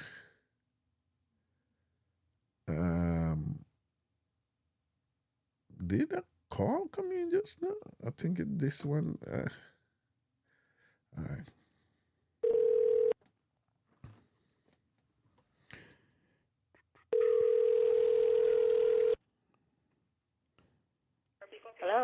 Hello. Hi, how are you? I am doing real good, and you? I'm doing fine, thank you. All right. Yes, you were talking about the honey. Yeah. And if it's good for you. Yeah. And honey has inflammatory antioxidants. It's very healthy. But how does that relate to the flu? Pardon? How does that relate to the flu? How does that impact the flu? The food? Flu. Oh, the flu. Oh, yeah. Because if you have a sore throat or something, it can act as like when you put cream on a lotion. I mean, cream on a rash. Okay. Oh, I sort see. of thing. Yes. I see. And tattoo. And the reason I know this is because my niece is a naturopath. A what? A naturopathic doctor. A naturopathic doctor, okay. Yes. Okay. And her husband is a tattoo artist. So tattoos are flat to the skin, like you can't feel them. Right. But branding has become very popular. Now, branding means the skin is raised. Raised, right. Like, so you can actually feel the the outline of the tattoo. Right, right. But what do you say? Yes. Branding has become popular. That's a thing out there now. That it's getting increasing in popularity. That's what you mean. Yes, it's very popular now. It's more popular than tattoos. You sure? Yes. Mm-hmm. Branding? A lot of people get it done. It's more expensive because they actually have to raise up the skin, and you can't get rid of a brand. You can get rid of a tattoo. You can use lasers to get rid of a tattoo. But a lot of people don't realize that you may get a tattoo while you're young, and that's good. Okay, because I don't personally. I love the artwork, but I wouldn't get a tattoo on my skin. Right. But later on, especially in the with black people, because there's more how to put it, to get diabetes, for example, susceptible to diabetes. Then if you want to remove it, it's basically what they do. Okay, they can use lasers, but okay, you can cover it over. But if you're a diabetic, it's not a good thing for you to go to get a tattoo. Why? Because when you have diabetes, you're more susceptible to infection. Oh. So and the reason why is because if you're diabetic, it takes you longer to heal. So, like, if you have a scratch or a cut, it takes longer to heal than a person who doesn't have diabetes. So, because it takes longer to heal, you're more susceptible to get infection. I see. And a tattoo has to heal. Well, I mean, you're literally scarring the skin in a particular way, and then it has to heal. You're right. Exactly. So, when you go to get a tattoo, they ask you questions. I mean, of course, if you are adamant that you want a tattoo, you could lie or, say you don't have, certain skin conditions or health reasons. You could lie about your medical health or whatever. But they do ask you those questions. And they would recommend that, you don't do it. But, some people, they want what they want. And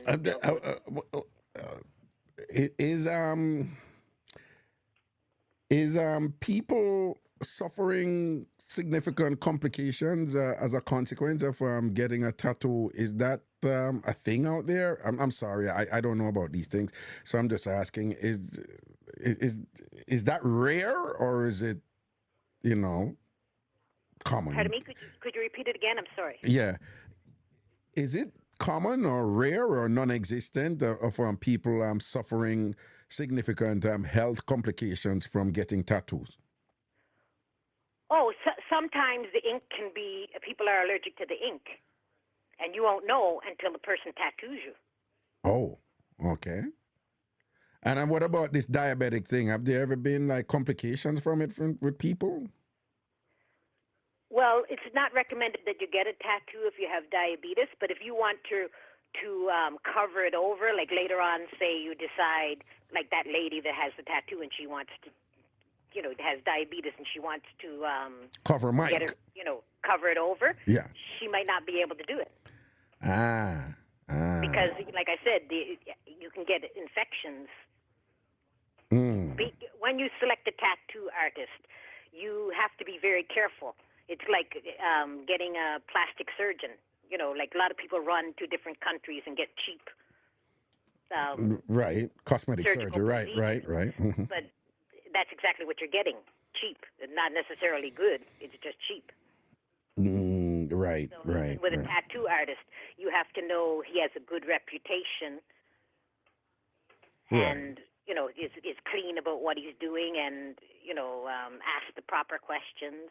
And, it's probably if the person wants a tattoo, I'm going to give them a tattoo. No. Right. So it's probably not a good idea to just randomly walk into some little sleazy-looking place and have some guy started Usually by referral, and some tattoo artists have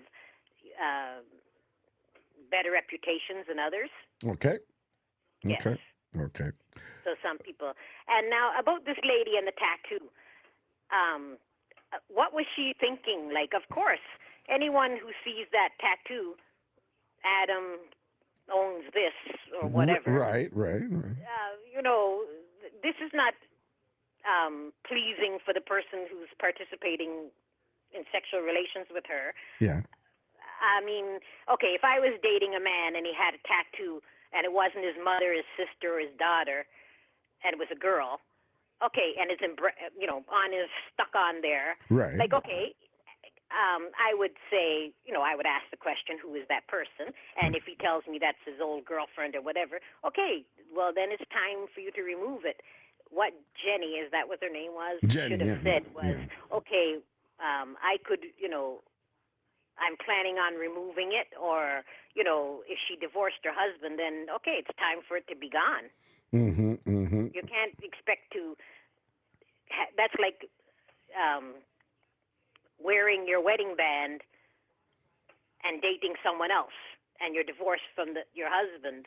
No, but what if you're dating somebody and the relationship is just absolutely phenomenal? You're both, in sync, and this person excites you, and is ambitious, and is good looking, and is, protects you, and everything is just nice and whatever.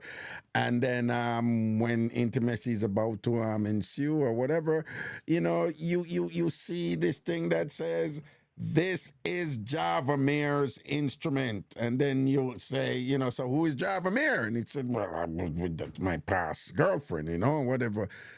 Give it that the relationship was great up to that point, and give it that he's no longer with Javamir, No, it's a turn off to me. I would be turned off by it. You'd be turned off, okay. Like, I think the gentleman was very polite. Yes, he's a nice guy, because, I think. he respected her privacy. Exactly. And when he realized that she had said that she had slept with him and all of that, right. He said, okay. Right. And then he told her the truth. Like, right. It's a turn off. Right. Because if you're divorced, and, okay, if you're divorced, you should have it removed or covered. And if you had that tattoo and it was so explicit like that, then you should have told him about it. Why didn't you mention it? Like, what were you talking about up until that date? Till that, you're talking on the phone and getting to know each other and everything like that. Something like that you should have told him. Right. Maybe if you had told him, listen, you know what, I have this tattoo. I was married before. I'm sure she must have told him that she was married before. Then she could have said that I have this tattoo, like I've been meaning to get it removed, but I didn't get it removed. So if you see it,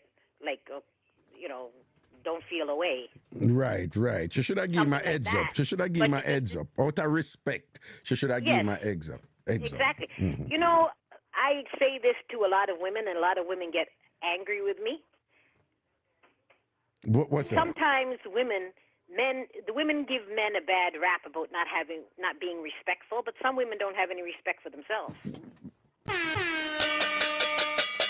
No, and you have some women that they don't realize how important. They don't know when a man, like the man was very polite and respected her, but something like that, you should have had a conversation about that. Listen to me. The most important thing for men in relationship is actually respect. Ladies, listen, is respect. That is the biggest thing for you. Respect. Yeah. Compromise upon that, breach that, treat us like punks with that and whatever. It ain't gonna work. It's not gonna work. Because she was so nonchalant. Well, I was married before, and my husband, and Yeah. Okay, so if you got rid of your husband, I'm assuming she's divorced. Why didn't you get rid of the tattoo? No, because she don't think it's anything. It's not that big a deal. Yeah, so now she just lost a potential person that seemed to be a decent guy because he was respectful and everything. That's a turnoff to him. Yeah. And I didn't hear her say, "Well, if I get it removed, is there a chance that we could, No, in fact, she was just attacking him. I mean, the only type of man I would imagine would work with something like is somebody like dog bite to probably work with it and thing. But outside of that, most men not go on that, not go work with them something, you know. Exactly, because like okay, a woman is the same way too. If a man had a tattoo across his chest or on his arm of his old girlfriend or wife, ex-wife or something, she would want him to cover it up, like have it tattooed over, or put her name on it. That's just the way things go. Not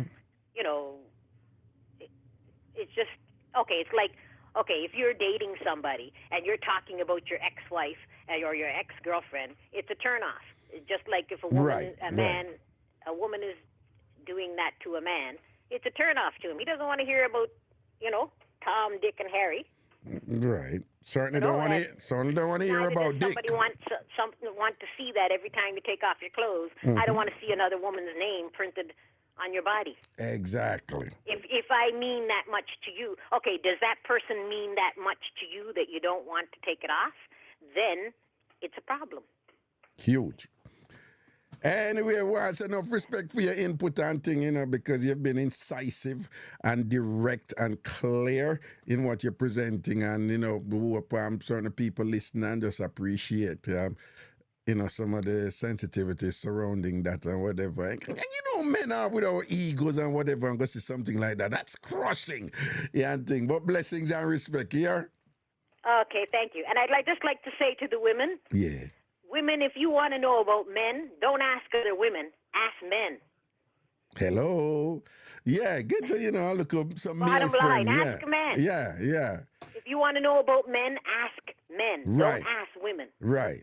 Okay. Your girlfriends don't know, a man knows about a man. Right.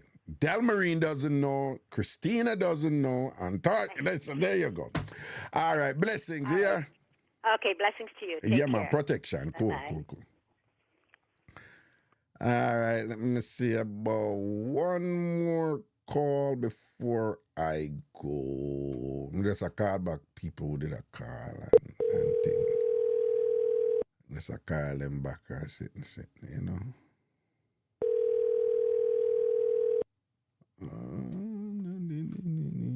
Hello. My friend sound of some soul. That's how you sound a while ago. That's how you answered. Hello. Say, if you could have seen through the phone, you'd have seen the eye. Cut, can't cut me too. Penny, can't buy new shoe. Wagwan, Ansi. Big up ancestors to the world, ANC straight. Whatever. Yeah. Yeah. Ready.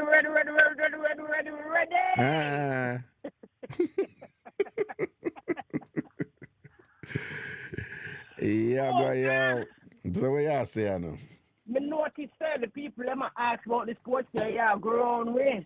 Not keep post it long time and ask, come on, run the date, run the something, and you're not run it, you're going like you know see Naki to comment. No, me never say I can't read all of the comment them and whatever. And then you see it, but a true ANC ready for beat no, me no. Yeah, man, you don't see it. No, because sometimes phone comments them they're just so irrelevant that ANC yes. Really to make them bother me and thing and whatever. But no between two dates. Sometime at the end of June or the beginning of July, I saw it go. Which two dates? What it is? What are 2 dates again?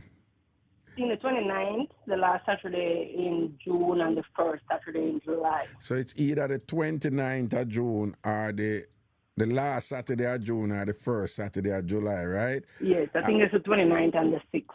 Right, and we're looking at Long Island, right? Someplace in Long Island, right? That's how it go? Yes. Right, so it's going, so people, hopefully by tomorrow we'll know if for the last Saturday in June or the first Saturday in July. We're going to know one of them, all right? For the sports day. All right? and of course, again, the sports day would be the annihilation and the obliteration. Wait, is what I'm Master, saying? God, you're not busy work here. What's wrong with you? No, what's up with that outburst? What was that outburst? But if it get to say what me I go say, and thing or whatever. Me a mind reader. Yeah, mind reader. And what is this outburst? But if it get to say what me I go say and whatever, me not understand it, whatever. Yeah? Eh? No, go make embarrass yourself, you know. All right then. So, well, on is one of those Saturdays. Which one of them Saturday more? You think say you could have?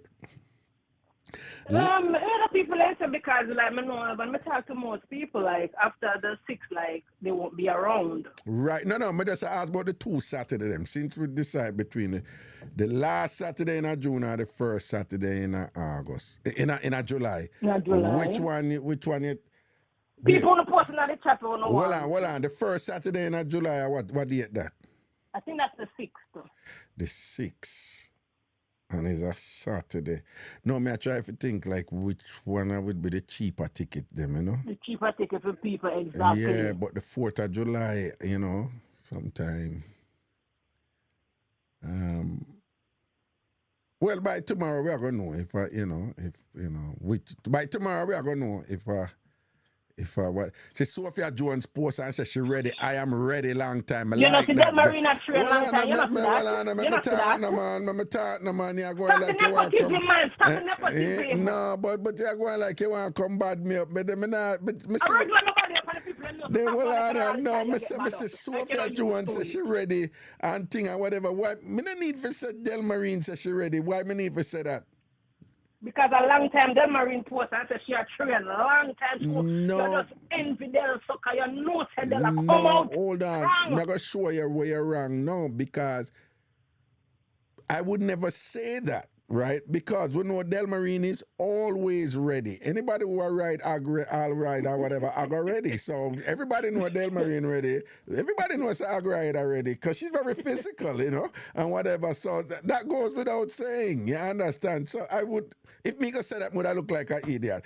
Del Marine always ready, right? And thing, it don't mean that she's going to have an impact on the sports day or whatever, right? Because if we did have an hog riding event, done, lock, she have that, but we're not going to have that. Okay, and there will be no hog riding event. No, whatever event Del Marine participates in, Del Marine will be winning. If you bring out the eels, them, with Sham, she a beat Sham up, down, left, right. No, well on. Some know you not have no sense, no, whatever.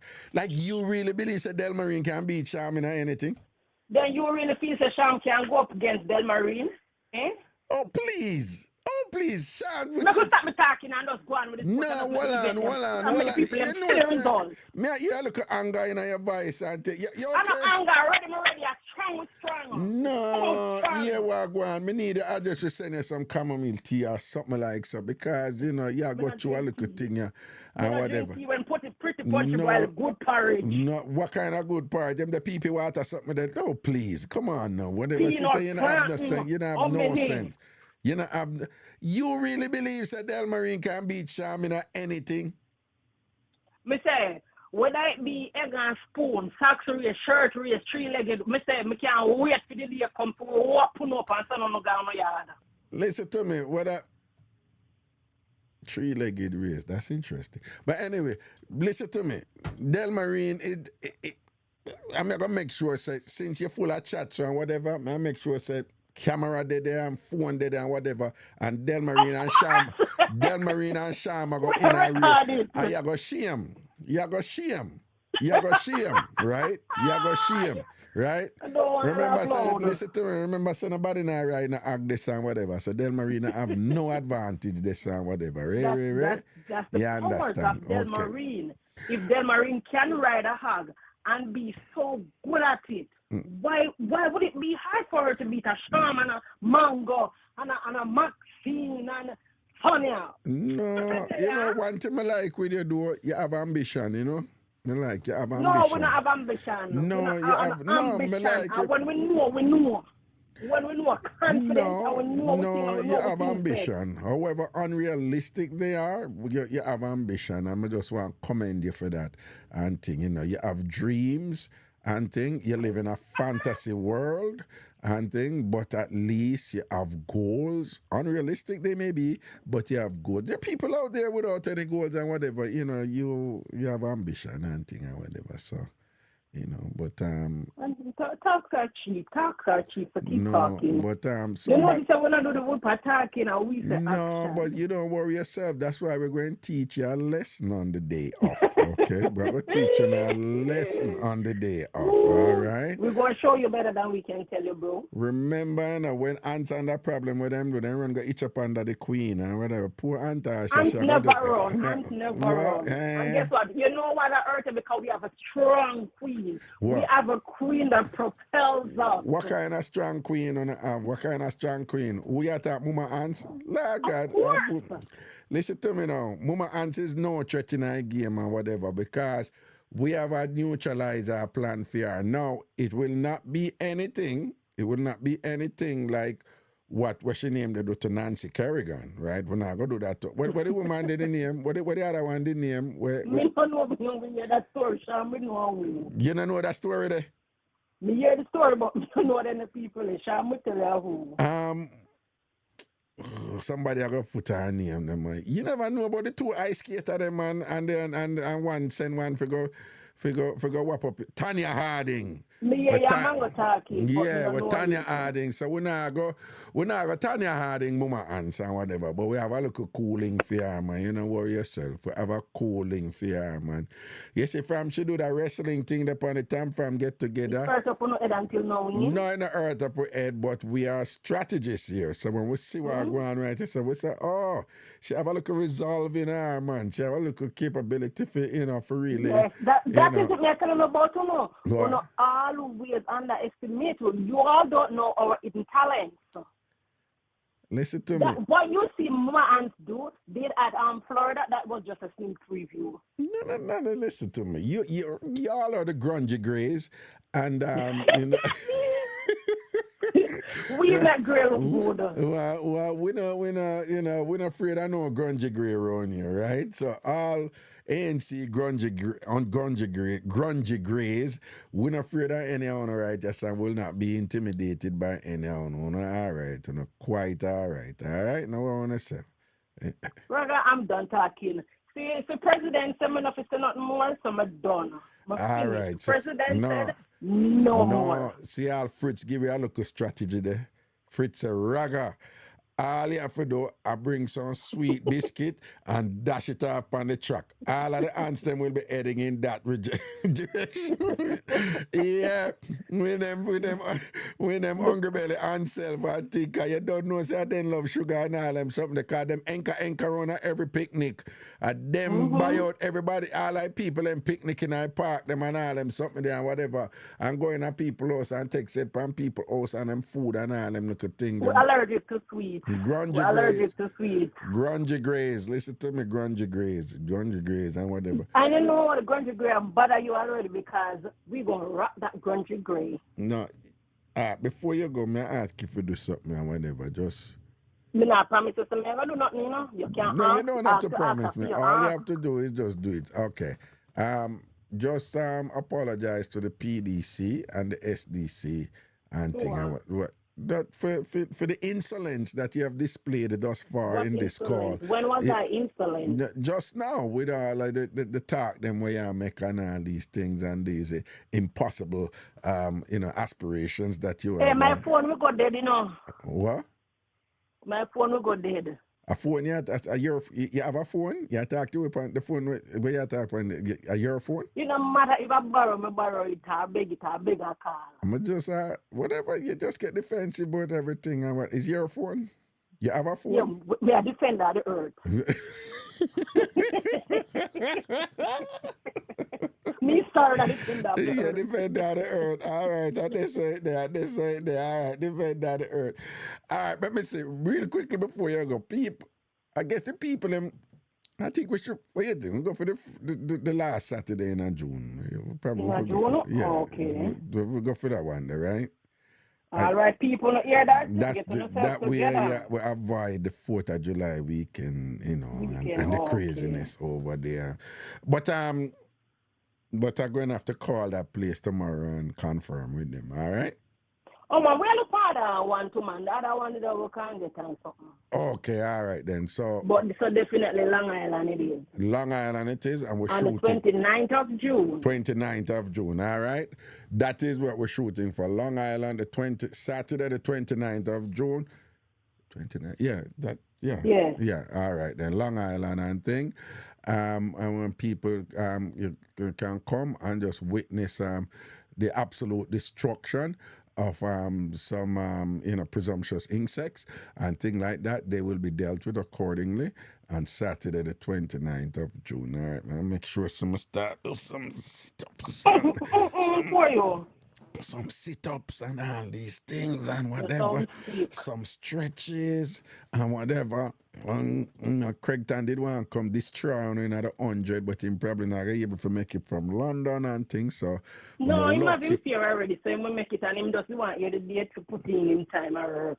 Yeah. Yes, so make him come with the 100. Make him come. Hey, no worry. Go and look on Craigton and sleep on Craigton here. We not underestimate nobody around here. I want him to come around the 100. All right. Now worry yourself, man, because, you know, all I know, the big talk and whatever, shall be silenced. Okay. That me I tell you now. Like I said, my president said I should say less, so I'm just going to obey. Whatever. Okay. Anyway. Well, big up the SBC people, them are going to flap themselves. They're going to up to the flappings. And then big up my nice, clean, lovely president, vice president, HR, with operation manager, with asset protection. Yes. Publicity here, everybody know that already. Who are the publicity chair? One ansness. Who are the publicity chair? Who? No, me are the publicist. Yeah, the publicist and whatever. So tell me something now. Nakita Wano. VP. Nakita is the senior vice president. Oh, the SVP and whatever. And CBS Wano. CBS and they're working at HR. In HR, CBS and you're not interested to know about what going over here, so I'm pretty much the operation manager. Jesus God, you're just dead right there. So I never make pretty much Jesus see and what this is. Julian, our entertainment coordinator. Who? Julian Merlin. What? They're working finance. Who working at finance? Who working at finance? Merlin. Hold on. You met Juliet Legore and Merlin in charge of money? Yes. That Juliet Legore and Merlin in charge of money?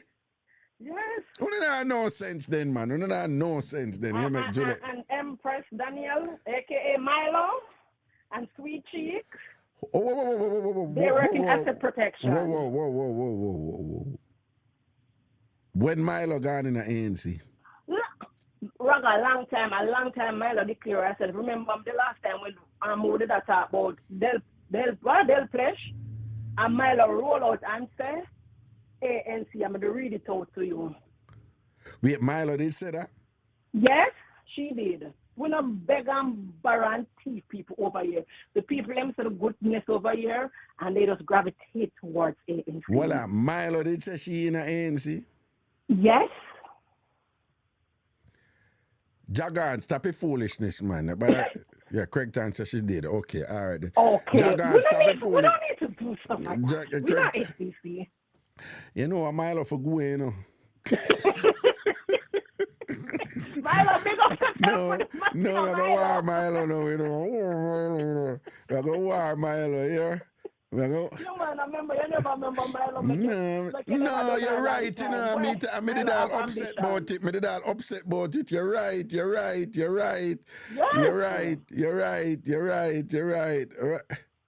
I mean, I tell us that don't surprise you. That's the Jagan Sports Day. No, that not I run for SBC. No.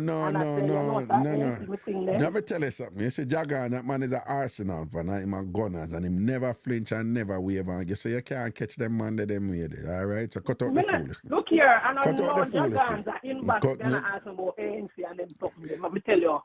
Jagan, you see what she do? Right there, so. You see what she do? Long time. Jagan, you see what she do? I'm flinging out there, say, I don't know. Suppose you never want nobody know, say, yeah, inbox or what. You see what she do? She fling, Jagans.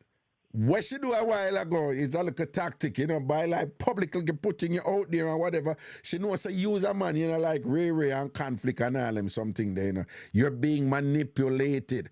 Jagans, you don't like conflict. You know like Ray, you know in that drama something there and whatever.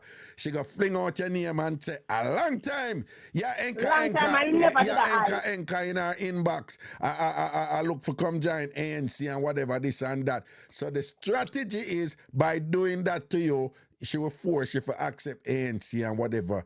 Are you going to allow yourself to be manipulated like that? You know, say a boy, you are trying to manipulate the man. Go from here. Jagan, you know, say a boy, you panting and whatever. You're a Gunners fans, right? You're not a little punk ass bitch like she's trying to make you right now. You're proper strong Gunners fan. Jagan, be a man.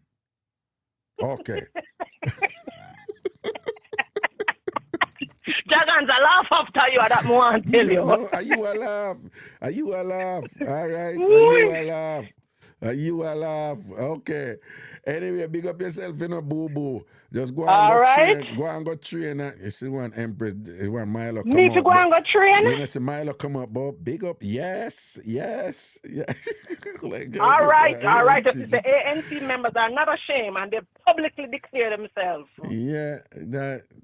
Milo, right, I write your name on parchment paper, I walk on it in my shoes. That me I tell you, and hold you down. That me I tell you, here, Milo, and hold you down. When I done with it, I go change in the Alex. That me I tell you. All right, big up yourself. Yeah, right. All right, one time from one Ant's Nest. Big up yourself, people. I love the one. See you on June 29th. Yes. Go put the free airplane credit card, fling it on a credit card. Sure. And we start it out from there. That's right. Tam Fam Sports Day, June 29th. Yes. Sonia, get a ticket and forward. Right? Sonia, everybody link up with our respective teams because the sports day has to go on. And people remember in the SDC, yellow where I work with and thing, and Shama go work out the t-shirt, them and thing and whatever, right? All right, and nobody concern on themselves with the grungy grays and all these things. Yes, but the one thing, when we ever get to grungy gray, we ever get good fabric. We now ever get the look of Ray like, with the look of something I want to see the people myself on roadside, cheap and clean. We now go do that. So we need to go get good things too. Watch ya. I want to this, I want to. We don't even pay you no mind and thing, all right? Everything is everything. All right, people, big up on yourself, What? All right, bless up yourself here, All right. One love, Tam Fam. Brap, them for no. Okay. One other call, I for make, I think other call. Let me see what I go on here. So, no. Send on. All right, one other call, and then boss will come tomorrow. So, hey. Yeah, you have to turn off your thing in the background here. Yeah, me turn here. Okay, well. It's all right. I'll call you off air. Oh, but you did call the show, you know that, right? Yeah, me know, but I'll call you off air really quick. You'll come off live now, right? Yeah, but I have to call my son. All right, so you call me real quick off here. All right, then, cool. Okay, thanks. Okay, people. Okay. I think in a ligaments, I know, people, you done. People, let me tell you something. I'm not going to iron talk, People. Me not have no problem. I do my laundry, I do my laundry, right? When laundry in my machine, wash clothes and things. And I know, so I am one of those people, like, after I clothes wash, several load and dry and everything, I put the clothes on the bed. And it's just a matter of folding them up and thing and for put them away. But me end up with the clothes upon the bed, all of the wash clothes, wool heap, you know. And instead of fold them and put them away, me end up a push them overnight. Me end up a push them over at night time and just like them pile up on the bed. It's just like, but of course, Zion is coming tomorrow. And so it have to start out tonight. You understand? And then big cleaning go on before him come to, you know, whatever, you know, wipe down and all them stuff there. So that have to go do tonight or whatever. So I guess if it's one way to get the clothes them fall, when Papito are forward, you know, one of them thing there, you see it.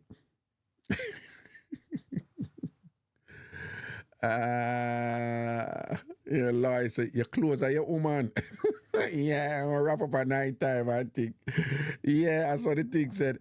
All right, people, what you right? Tomorrow we juggle again and think everything is everything seen.